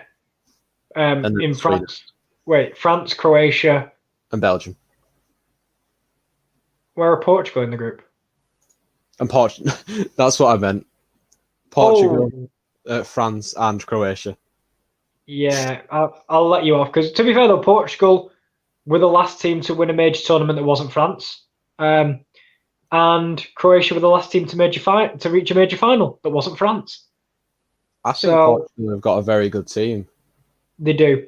They have come a long way from the team that won the Euros, and that's an amazing thing. But I think they're a better team now than what they were then. Oh yeah, miles better. I think now they are. They've got the likes of Rafael Guerreiro who's come through. The three up top have really come through. Bruno Fernandes has now flourished into more of a player. That's a fantastic one by Tielemans. There's a shot and it's saved. I think the shot came in from Thorgan Hazard. No, it was Dennis Pratt. Sorry, they've got similar trims. Good save by Schmeichel though. Great run by Tielemans. Takes it past 1, 2, 3 players and whips a ball in. Blocked, shot by Pratt. Don't really catch it at the best, and save easy by Schmeichel. We have got some more comments though. Max said, "Come on, Wilfred Boney." I know. Come on, Wilfred Boney. Score some goals for Croatia. Prince Underground has said, "I honestly don't like how easy this has been for Portugal. We need better defensive preparation for our game against Sweden, especially for the one against France." Do you agree with that? Yeah, they haven't been tested today. at all. So, maybe if they are slightly off their game, we wouldn't have been able to know today. Whereas I think a team like France will definitely test you more defensively. But by the sounds of it against Sweden, they've not caused any problems. Well, I just went to check the game. They've had 2 more shots of France and Sweden have had 1 more. So we are now at 4 shots, 1 on target for Sweden, 3 shots, 1 on target for France. So there you go. If you want to be bored to death, play France. I mean, it looks like we've got the better of the games. I swear to God, though, if I get a 3rd consecutive 1-0, I'm not going to be happy. No, not at all. It's a lovely switch of play to Bernardo Silva on this left-hand side. He's got runners, but he won't spot them because Domagoj Vida intercepts. Max Watchborough is absolutely loving that. I'm not surprised. We all love Wilfred Bonny. Yeah, score some goals for Croatia. Yeah, indeed. They need something. I tell you do need something. Denmark needs something, and they deserve something from this game. They're coming forward. That ball's caught by Tielemans quite well. And Belgium can come forward again. They've definitely come back into the game of Belgium, and Lukaku is all over the cooling unit back there. And For anyone who doesn't know, the cooling unit is Andreas Christensen because he's abbreviated to AC on their group. Their group thing. And anyone who's not heard of Urari, that's Yusuf Poulsen. But as Kieran was saying, not to get confused with Ferrari, the actual car. Yeah. By the way, we've got an extra subscriber. We're now on 691. We're now 9 away from that 700 mark. So thank you very much to whoever that is. 9 subscribers away from 700. It's not even been a year yet, I don't think. We're close, but it's not been a year yet. No, maybe it was Maxwell. Come on, Wilfred Bonny, get us to 700 subs. You never know. Thank you very much, whoever that subscriber was. If it was you, Maxwell, thank you very much for that. If you are new, by the way, just following Maxwell's footsteps. If it is Maxwell, it could have been someone else. Following their footsteps and subscribe. We're just giving Maxwell all the credit. He's actually left. He's not bothered about the channel. What a great guy. There's a ball over the top. Whips it in. Poulsen taps it in. I think he's offside. He is. Oh, there's been a clash and someone's down. There was a clash between Vida and someone else. By the sound of Maxwell, it was because he said you're welcome, unless he's not him, and he's just saying you're welcome. Yeah, hopefully it is him because let's just hope it is him. But 691 subs in not even a year is very good for a channel that we weren't really. I don't think anybody expected us to get this many subs out of the 4 of us. No, we're very thankful for everything. We always say we appreciate every like, we appreciate every subscription.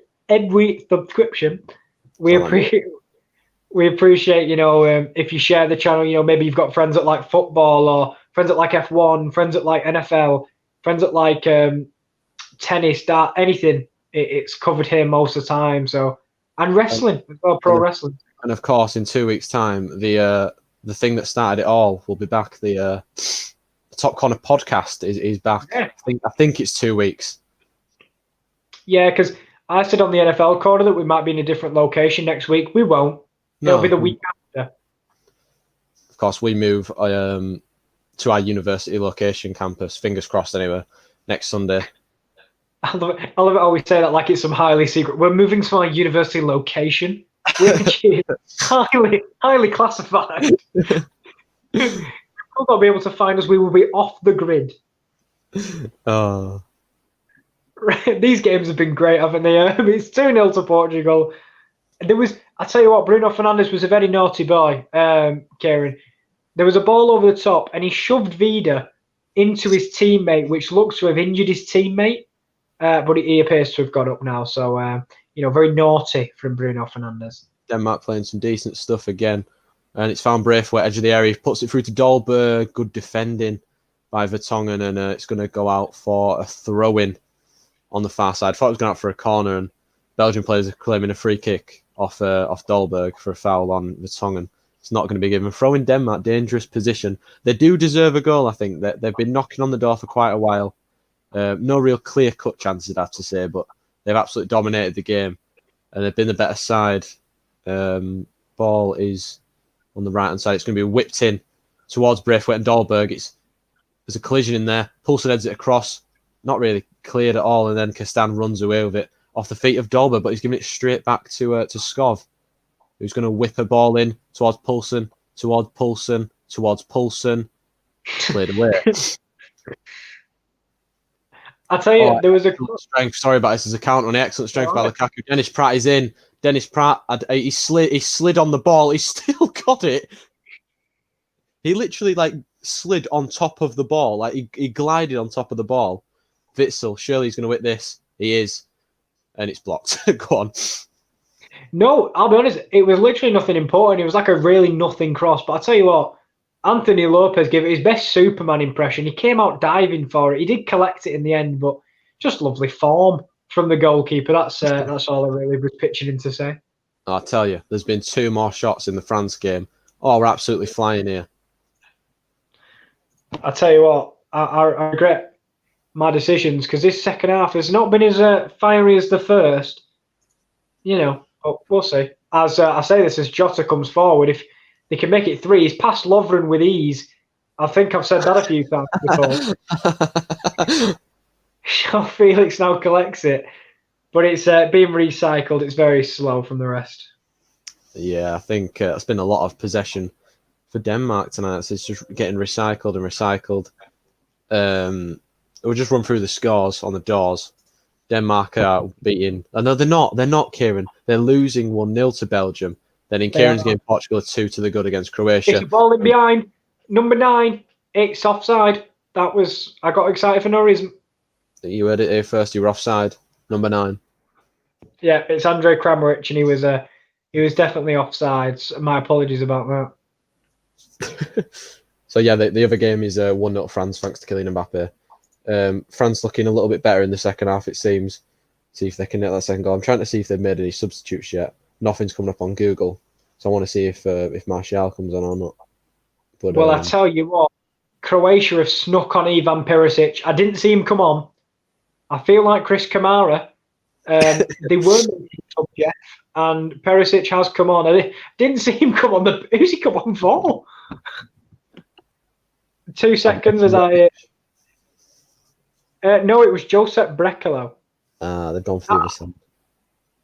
It was made alongside the Brozovic decision. Therefore, I just missed him in the excitement of one substitute. Well, I think that's gone out for brilliantly kept in by Skov to deny Belgium a corner. Belgium coming forward again. It's been a very lackluster second half, I've got to say. There's a lot of attacks, but nothing really coming from the attacks. Belgium are sloppy in possession all the time. Denmark are really doing nothing when they have the ball. The quality has definitely dipped in the second half. I'm going to see a third consecutive 1-0, I reckon. Yeah, I think I'd agree in terms of quality dipping in the second half. But there was a nice switch to Jota, who squares up Jedvaj, keeps going. It's still being recycled as Guerrero's on the overlap. It's back in. Great tackle by Brozovic. And it was going to be a tackle over, but the ball went to the edge of the box where Danilo Pereira tried a flying attempt, which went absolutely nowhere near. João Felix! Oh, that's poor. It's 3-0. And I praised Livakovic. I bigged him up. I said he'd had a brilliant game, but he has to be doing better. It's recycled and recycled. They couldn't quite clear their lines, Croatia. It's getting embarrassing now. João Felix picked it up on the edge of the box. He lashed it towards the keeper. It's a hard shot. It's driven. But Livakovic, it's right at him. He should do better. But he kind of parries it underneath himself, and it ends up going in the roof of the goal after a bounce. And it's very poor from Livakovic. But João Felix will be happy with that one. I mean, it sounds like Portugal are giving them an absolute lashing. Yeah. At the moment. Yeah, that would be very true. And João Felix looks very happy to get off the mark, and pretty sure he'll do his confidence an absolute world of good. Yeah, of course. It's a big goal for such a young player to get it leading the line for your country and your nation. Good things for Portugal. It's a very good performance. It's a very good side, of course, Croatia. Of course, like we said, we discussed missing a few of their key players, but of course, they still have quality on the pitch, and Portugal, without probably their main player, are absolutely smashing it. Yeah, it's Jota on the left. He's unleashed it to João Moutinho this time. I just had to double check in case it was your boy, but no, Moutinho lashed it far out, but it went wide. So I'll be honest with you, that switch to Jota has been on all game, and Portugal have not been tested at all tonight. I mean, it's good things for Portugal. I'm not sure who they actually play next in terms of the Nations League qualifying, the group stage. I'm not sure. Obviously, it'll be either Sweden or a repeat of the final with France. And Krumich came forward there, and Krumich had a really good chance after a Pepe clearance went awry. But again, it's not decisive enough in that final third. And I don't know about you. I believe Croatia are missing that front man. Obviously, Mandzukic, a brilliant finisher, but his best days behind him now. So I think they really do need a number 9 that can finish it, and Krumich hasn't been that one tonight. Interestingly enough, Martin Braithwaite has been withdrawn for, I think, a centre-half. Merely has come on for Denmark. I mean, it's a bold strategy. Maybe he's going 3 at the back, to be fair. Yeah, possibly going 3 at the back. Taking Braithwaite off, he's not been as bad as I've been making out tonight. He's been all right, to be fair. We just like joking around with Martin Braithwaite after his emergency loan signing to Barcelona, and to be honest, with Luis Suarez leaving, they might make Braithwaite the starter coming into the new season. I mean, why the bloody hell not? Yeah, everything else is going to ruins at Barcelona, so why not have Martin Braithwaite lead the line? Yeah, I mean, to be fair, he didn't actually have that bad of a spell, did he? No, it was all right, but he was brought in because Suarez was injured, and by the time the COVID thing had ended, Suarez was back. So yeah, but it's Braithwaite. You don't question it, do you? No, Kramaric is off now for Petkovic. So the manager was listening to me, thinking Kramaric hadn't done enough tonight, and a replacement has been brought on. About 15 minutes left, I'd say. 15 minutes, yeah? Yeah, my stream has buffered a little bit, so I will be even further behind now, but 15 minutes to go, or 16, but no. Yeah, I've got 17 in my game left, it's all right. Yeah, if my stream buffers anymore, we'll be level. Possibly. Denmark chasing the game, of course. Been the better side so far. My game, let's be fair, is relatively over. Do you think there is a chance that Denmark do get back into the game and either nick an equaliser or get an equaliser soon and then go on to win it, or Well, a poor pass from Eriksson has given Belgium a chance to counter-attack. Thorgan Hazard has fed Lukaku onto his left foot. Shoots, good save by Schmeichel. Almost a chance to make it 2-0 there. Denmark caught out, Christian Eriksen in particular, trying to crossfield pass. Cut out by Thorgan Hazard, and electric on the counter-attack as ever were Belgium, but Lukaku's shot equal to by Schmeichel in goal. And to answer your question, I think Denmark, there is definitely something in this for them. Still only 1-0, of course, and they've been the better side so far. Jack Wilson has said, come on, Denmark. They're in the game, to be fair to them. From Denmark yourself, Jack? Maybe he is. Maybe he's just a big fan of the national team, either or. Yeah, possibly. I mean, they've been the better side tonight by far. I can only remember Belgium having maybe 2 clear-cut chances, including that one that they've just had there. Yeah, it's definitely been a more clinical performance from Belgium rather than overpowering. But Jedvaj's free on the right. He's going to whip it in, and it's going to be deflected. First time Croatia have had a real spell of attacking flurry in Portugal's half, but we're still waiting for them to really have a shot at Anthony Lopez in any aspects of the game. We say he's a good shot stopper. He hasn't had anything to stop today. Ball over the top from Kiar, headed away by Castan. Love this comment from Maxwell, by the way. He's put, at Jack Wilson, have you subscribed to them? #Road 700 subs. Do make sure you subscribe if you're new, because we're only 9 away, I think. 9 away from 700. Yeah. And that is it. It's the hashtag road to 700. We will get there. Yeah. But we need your help, you know. That's one of the things. We are on 692, by the way, now. So I think if that's worked, Maxwell, do you want to be a hype man? Yes. Thank you. We are taking. We don't need an application. You've done enough in the chat. So surely. Well, it might be 2-0. It is 2-0. Dries Mertens has doubled the scoreline for Belgium. Unfortunately for Jack Wilson, he's probably unsubscribing as I type to Belgium. Well, it was a ball into the box, played to Lukaku's feet. He turned expertly on the ball, and he's fouled by the keeper and the centre back. Sorry, the two centre backs. I don't know what I'm on about with the keeper. It's definitely a foul on Lukaku. I think Tielemans has the shot, and then it's ricocheted to Mertens. Fantastic finish from him, and it's 2-0 to Belgium. And I mean, Jack Wilson said it. He's got crying faces in the chat. Unfortunately, Denmark, they've been hard done by, I think, in this game. Yeah, but that's the thing when you're not clinical enough, and we look at Denmark on the national stage. They don't have as good finishers as Belgium do, or as many good attacking players. Maybe swap. No offense, your Martin Braithwaite's or your Yusuf Poulsen's for a Lukaku or a Mertens. Maybe they do come out winners tonight, but it's just disappointing. Yeah, I mean, it's a typical Belgium goal. It's counter-attack. Again, it's beautiful play. It's a good finish by Mertens. Nothing less than you'd expect from him. But for Denmark, I think they can take the positives from this game. They've held more possession of the football. They've played nice stuff. They have gone to a free at the back, by the way, like you said. Yeah. Like you said, though, maybe if they had a more potent finisher up there. No disrespect to Kasper Dolberg, but I don't necessarily think he's had a shot. He's just been getting it with his back to goal, which is obviously not really his style of football. No. Maxwell said he'll definitely be a hype man, by the way. Oh, you get in there, mate. You can follow us around just like cheering us on to. And when we get to 700 subs, we will dedicate it to Maxwell, the hype man.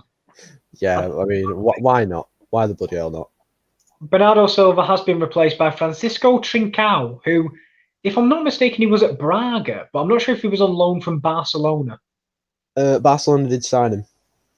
Barcelona signed him. Was it from Braga and they loaned him back? I think so. Yeah, I was going to say it was. I remember him playing against Rangers in the Europa League, so it's a good chance for the young man to get some minutes tonight, and especially when they're 3-0 up. Let's be fair, nothing to lose if you're Portugal tonight. So hopefully he can have a good start. Interesting sub now. Leandro Trossard's gonna come on for Belgium. Nice to see him get some minutes on the pitch, of course. Brighton's starlet. Surprised he's been called up, to be honest, with all the attacking talent they have. But had a good end to last season as Trossard, and hopefully he's finally found his home at Brighton, because he had a great start. And then he's been a little bit slow for the last coming years. Cancelo, reverse pass to Trincao, cuts inside, pokes it towards goal, but it'll go out for a goal kick.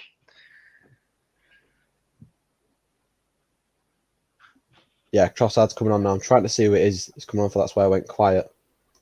Sorry? The man's holding the ball up too high. Mertens is the man he's coming on for. The goal scorer. Yep, the goal scorer of the second goal. Dries Mertens. Schmeichel was not happy with that, by the way. He was not happy with that goal. I was about to say, with the goal or the substitution? I don't think it's his place to be angry with the substitution. He wasn't happy at the substitution. He was like, why are you taking Mertens off Roberto Martinez? Unbelievable performance. And Brozovic has managed to nick it in the midfield. I think Croatia have actually managed to have a decent spell of 5 or so minutes as Perisic skips past Rafael Guerreiro and chips it in, but Rebic is climbing, but Croatia haven't quite had any cutting edge tonight. Oh, and there's a deflected shot, and it almost found its way in. It was Højbjerg. It was a nothing effort, and I think it deflects off the foot of Axel Witsel. It does, and it wrong foots Mignolet, and it almost goes in, and that would have been very, very catastrophic and self-made from the Belgian team. It was a nothing shot, as I said. It almost just looped in. But I think if Denmark were to get one back, they could necessarily make a comeback here. Something in this game. Obviously the new Tottenham man Pierre-Emile Højbjerg. Has he been good tonight? Lots of Tottenham fans could be excited about him, or has it just been a kind of just breezing around the pitch sort of performance? He's been pretty. He's been all right, to be fair. I think Denmark as a whole have been all right. They've had a good performance. Maxwell has said, "Will you be live tomorrow?" There is games tomorrow in the Nations League. Yeah, I'm presuming so. We'll be live tomorrow, Maxwell. Same time, exactly the same time. Well, there might be more of us though than there is tonight. It's not usually two of us, and at the end we'll go through what everyone does because there's more than just two of us. There's actually like 5 or 6 of us on the Sports Corner channel as a whole. If you want to like check out the schedule, Josh always posts it on Twitter. The Twitter is @the_top corner, or you can follow me and Kieran on Twitter. They're just under our little pictures there. No, I can never. There you go. There, you've done it. You've done it. I can never get the point right. We tried it last night when we were looking at our upcoming schedule, and I'm pointing. It took me 5 minutes to realise I've been going like that. Yeah, so if you follow us on Twitter, we normally retweet all the Josh's stuff anyway. Yeah, and get us some followers. Why the bloody hell not? Road to 700 followers. I don't know, but if you stick with us till the end, we'll talk you through all that fun stuff. We've got, it's all the logistics, but you've got to plug yourself, and there's a long ball here. I forgot to tell you, Sergio Oliveira came on. Very interesting players coming on now for Portugal. The centre mid from Porto. Yeah, I think so. Trying to remember if he was the Oliveira that was skinhead, because he's got a lovely head of hair now, so I don't think it is. I think they're 2-0 down, so their call to order is to bring, Matthias Jorgensen on, the one that used to play for Huddersfield. Zanka, as he's going on the back of his shirt. The Zanka. Yeah, yes, that is actually, on the back of his shirt, it does usually say Zanka. I think Cornelius is coming on as well. I think, Dahlberg's going to be withdrawn. Oh, blast from the past. Andreas Cornelius. Not the greatest spell at Cardiff, it's fair to say, under your man Ole Gunnar Solskjaer as well. Leave him alone. No, I'm just saying, them two combined got Cardiff relegated. It was a lovely sight. And Shrinkel has been withdrawn as well. Oh, well, not a great performance at right back from Daniel Vass tonight. It was absolute Vass. Right, brilliant, yeah. As someone picks it up on the left, I don't know who it is, but I can't be bothered listening to any more Vass jokes. Skips past Pepe, lofted to the back stick. There's no one there. Do you? I know they've not been tested tonight, but do you worry about Portugal defensively? Because obviously Pepe's still starting at this age. Ruben Dias is a younger lad, but hasn't really had the experience on a continental stage. What do you think? I think, of course, it's just modern day football. I think the wing backs push on so much, it leaves so much space behind, and you see it with every team pretty much nowadays. There is a chance though, as Thorgan Hazard feeds through. Who is that? Dennis Pratt should have scored then. It should have been 2-0. Alexa's asked, do you guys think the Euro should have stayed at 16 teams? I like the big tournaments because it lasts for longer. Was it always? I don't think it was 16 teams, was it? Wow. I always thought there was more than 16 teams, but I like the bigger team too. But again, the whole third place thing, Portugal won the tournament without winning the group game. Yeah, I remember that. Which is a bit like, I mean, do they even deserve to be out the group at this rate? But I kind of prefer the more chances smaller nations is what my favourite thing about it. Do you remember Hungary? Hungary were really good in that tournament. I think they were in Portugal's group, and I think they drew 3-3. That was a hell of a game. I think Hungary would want to top the group. Yeah, so as long as we see some stories like that, maybe I don't know what team might be like that in the future. Albania, or something like that. Just a nice Cinderella story. We're all sucker for one of them. So there's about 5 minutes left in the games tonight. We've seen some better games. I've finally not seen a 1-0. I've got a second goal in my game finally. You've obviously seen a flurry of goals as you bloody normally do. Seems wherever you got goals follow. Again, I wish you would have told me that this afternoon when I watched a drab 0-0. I really wish that would have been the case. I think another youngster's coming on for Belgium. I've never seen this guy before. I'm sure when I see his name, I'll recognise him. I think it's a young lad coming on. Watch him be absolutely ancient. The aging high Saj at 25. Alex has put the 3-3 game was brilliant. Zoltan Gera played at his absolute best. Jesus Christ, Zoltan Gera. It was him and Bartosz Zuzak. I think he was brilliant. And the goalkeeper, which wasn't Galaxy at the time, it was Corrali in his tracky bottoms. So you love to see it as it's Croatia coming forward. They just can't get the shot away. They finally will. Brozovic shoots wide. I know it's late in the day, so it doesn't matter anyway, but they should be better, Croatia, in these areas. They really haven't got going in attacking sense today.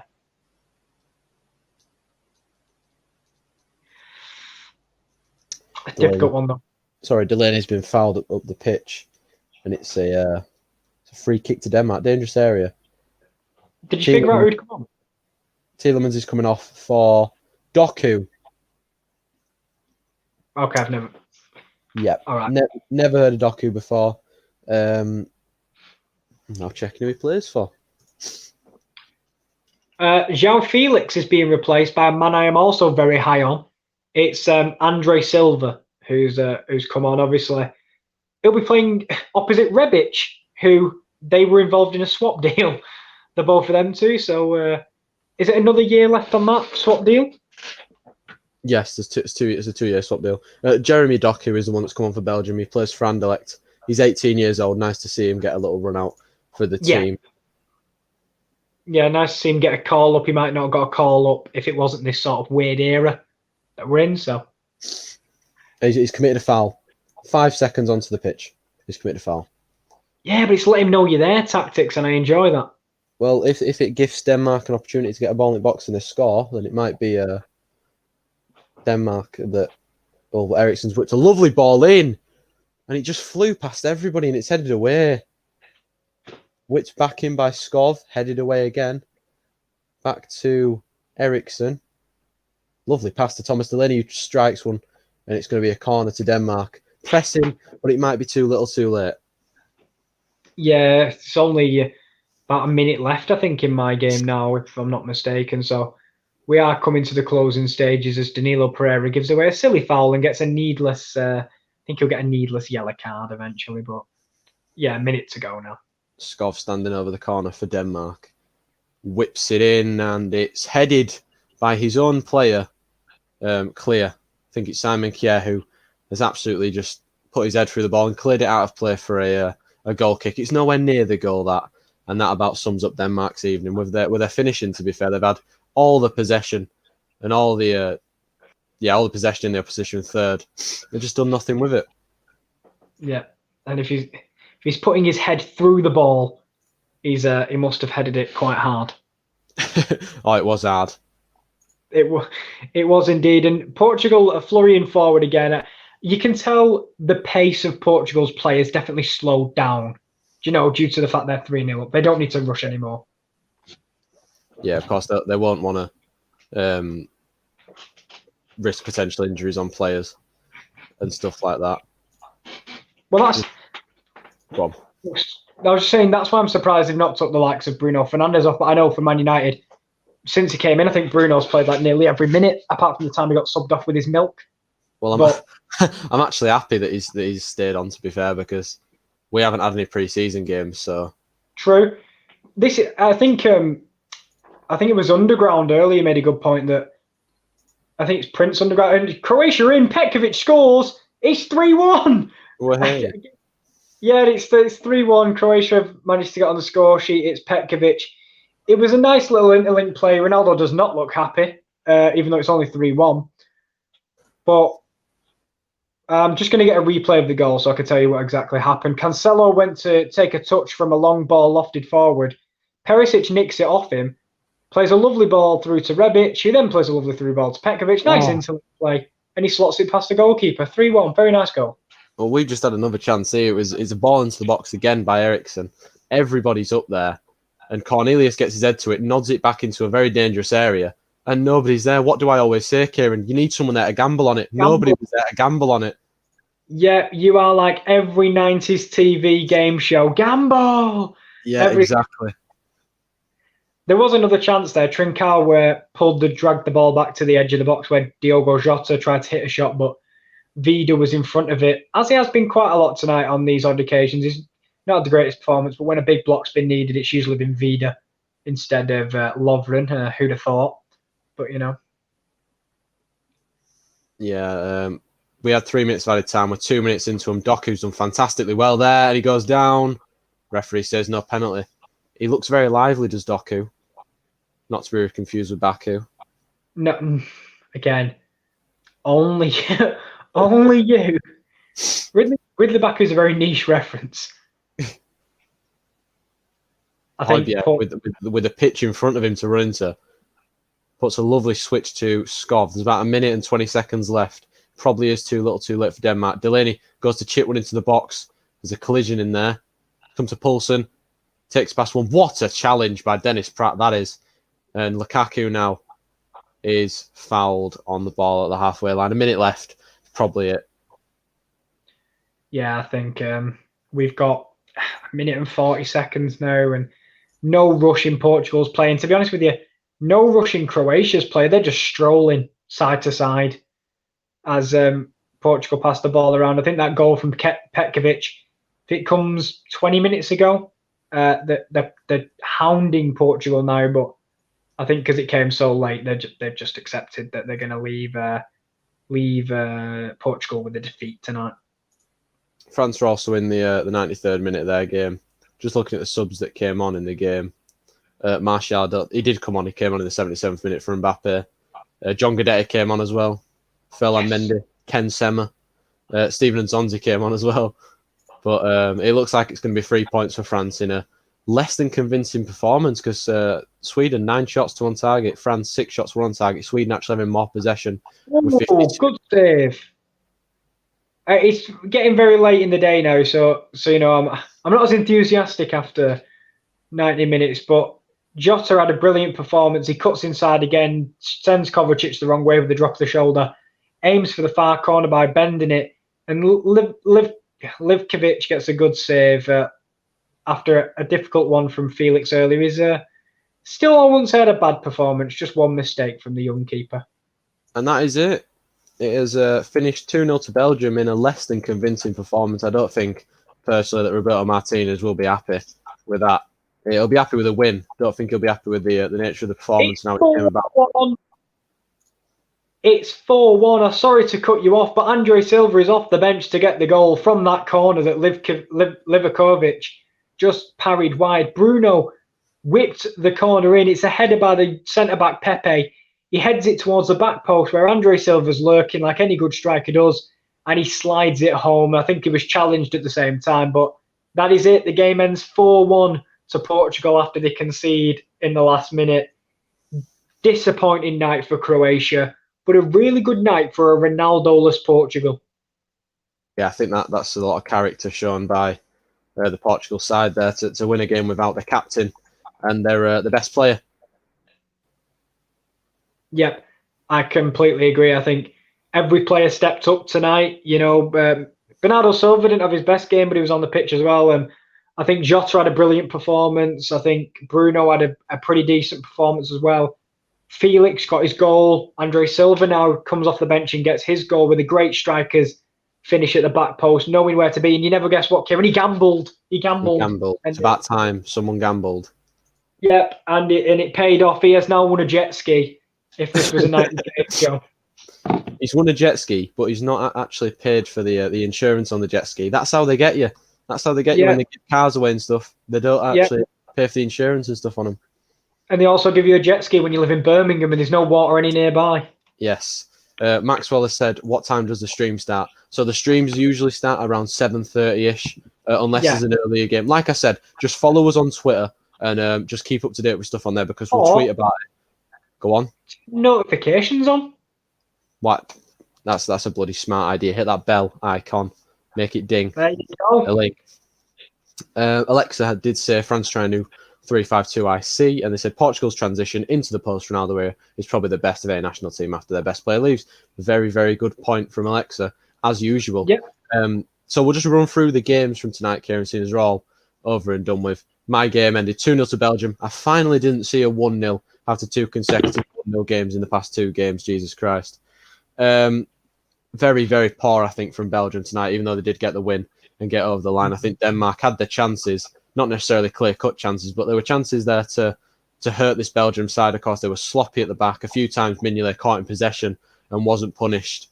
Denmark will definitely be disheartened, but I think they'll be valiant in effort, and the fact that they kept it to 2-0 because, of course, we know the likes of this Belgium side couldn't absolutely whitewash teams at times.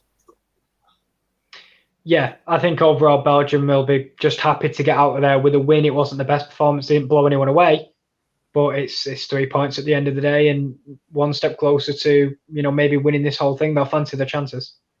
I mean, I don't think, I don't see why Portugal wouldn't fancy their chances as well. Of course, you just watched them absolutely annihilate Croatia, runners-up of the World Cup 2 years ago, 4-1.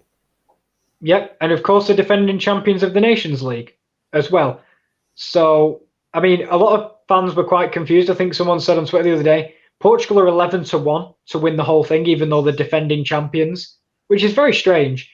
But people keep doubting this Portuguese side, and again, they breezed through Croatia, and I always adore what their manager said about them in the Euros. They are the ugly duckling of the international footballing world. They're not the prettiest team, but tonight they looked absolutely brilliant. And without Ronaldo, they were still at a free-flowing best, and Croatia caused them little to no problems.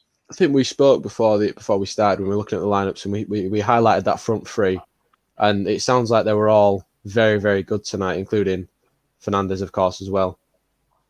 Yeah, I think Bernardo Silva was probably the quietest of the three. Jota stepped up massively tonight. I personally, I'd have him as my man of the match. I think he was absolutely fantastic on the day. So good to see him step up. And, in the absence of Cristiano Ronaldo, that might deflate a team. But no, it just seemed to spur them on for these young players to prove why maybe they're okay when he leaves. Like you said, I think it was a chance for the likes of João Felix and especially Diego Jota to prove that they can be a part of this Portugal side when Ronaldo is even inside the squad as well. But that's that one done. 4-1 Portugal, absolutely hammered Croatia. We'll get to the last match, which was Sweden-France, and I bet we can say that we thankfully didn't watch this game, Kieran, because it only ended 1-0 to France. It looks like a very lacklustre affair, but the world champions did get over the line thanks to Kylian Mbappe. Yeah, there's no ceiling for that young man, and I just think it's a professional job from France, a little bit like Belgium, really. It's one of them. Sometimes football can be fun, but also it's the job, and this just feels like another day at the office rather than a fun hobby. It was just a simple domestic performance from the world's best team. Yeah, maybe the 3-5-2 didn't quite work or quite fit the system of the players that played tonight. Of course, Lucas Digne and Leo Dubois, of course, not the natural fullbacks that play for France. Paul Pogba missing again as well. So they were missing quite a few players, but they did manage to get over the line, like you said. Very professional performance. So, the other games that were on today, Iceland were defeated by a late England penalty 1-0. Macedonia beat Armenia 2-1. Gibraltar beat San Marino 1-0. Estonia got beat by Georgia 1-0. Azerbaijan were 2-1 losers to Luxembourg, and Cyprus lost 2-0 to Montenegro. Of course, interesting games around the block. So, Kieran, we got to this point, and you did say earlier, we're going to self-promote. We're going to plug. What do we do with this channel? You tell me. It's plug time. Do you know what? I'm going to leave Monday to you, because what happens on a Monday, KD? I'm not quite sure. Well, it won't be happening this Monday. But normally on a Monday, we do tier lists. But unfortunately, I have to go for job training on a Monday. So I will be otherwise occupied for this Monday. Me and Kieran, it is for this week or the next week. We will have it out. It will be out sometime in the week when I can record it. But on Monday, it's normally a tier list. So we do, for the past few weeks, for example, we've been doing predictions. So we had League One predictions, Championship predictions, Premier League predictions. We just did a bloody kit ranking one between me and Ron. That was very controversial. Make sure you go check that out. That'll be on the channel. Tuesdays, what do we have on Tuesdays, Kieran? Tuesdays is the Wrestling Corner with Simon and Rowan. They will be talking all things wrestling, WWE, AEW, New Japan, TNA, NXT, all that fun stuff. I'm sure they've spoke already this week about Roman Reigns partnering with Paul Heyman, and also that hour-long match on NXT should come up about this week, which was a bloody barn burner. It was, and then normally on a Wednesday we will have the Top Corner podcast, which will be returning 2 weeks when we hopefully, fingers crossed, get the studio back. On a Thursday or Friday, it is the NFL Corner, of course, with yourself and Will. Do you want to talk us through that a little bit? Because obviously the NFL starts, doesn't it, soon? It does. It starts next week, indeed. It starts next Thursday. We will be there on Friday due to work commitments, as KD's got work commitments on the Monday. We'll just rearrange the schedule to that. That's why you either need notifications or follow us on Twitter to know about any schedule changes. We like to keep it streamlined, but sometimes we can't do it. So this Friday will be finally the season's back. So this Friday will be reviewing the Kansas City Chiefs versus Houston Texans game that will have kicked off the season like no other in the NFL, and we'll be previewing the games. But if you do want to see our season predictions, that has been the last 2 weeks. So go and check that out as well. And is that enough shameless plugging, Kieran? No. I think you do need to start Bell on, because we have got more watch-longs coming for the UEFA Nations League, and when the Premier League starts, and the top 5 leagues, and when everything starts, the Champions League draw, the Europa League draw will all be live on this channel. So yeah, that's been it from me and Kieran tonight. Make sure you do come back tomorrow for the UEFA Nations League. There will be more of us as well tomorrow. I am almost certain there'll be more of us tomorrow, not just the 2 of us. It'll be more of a Gillette Soccer special sort of goal show tomorrow, where with Josh being the host, I'm pretty certain.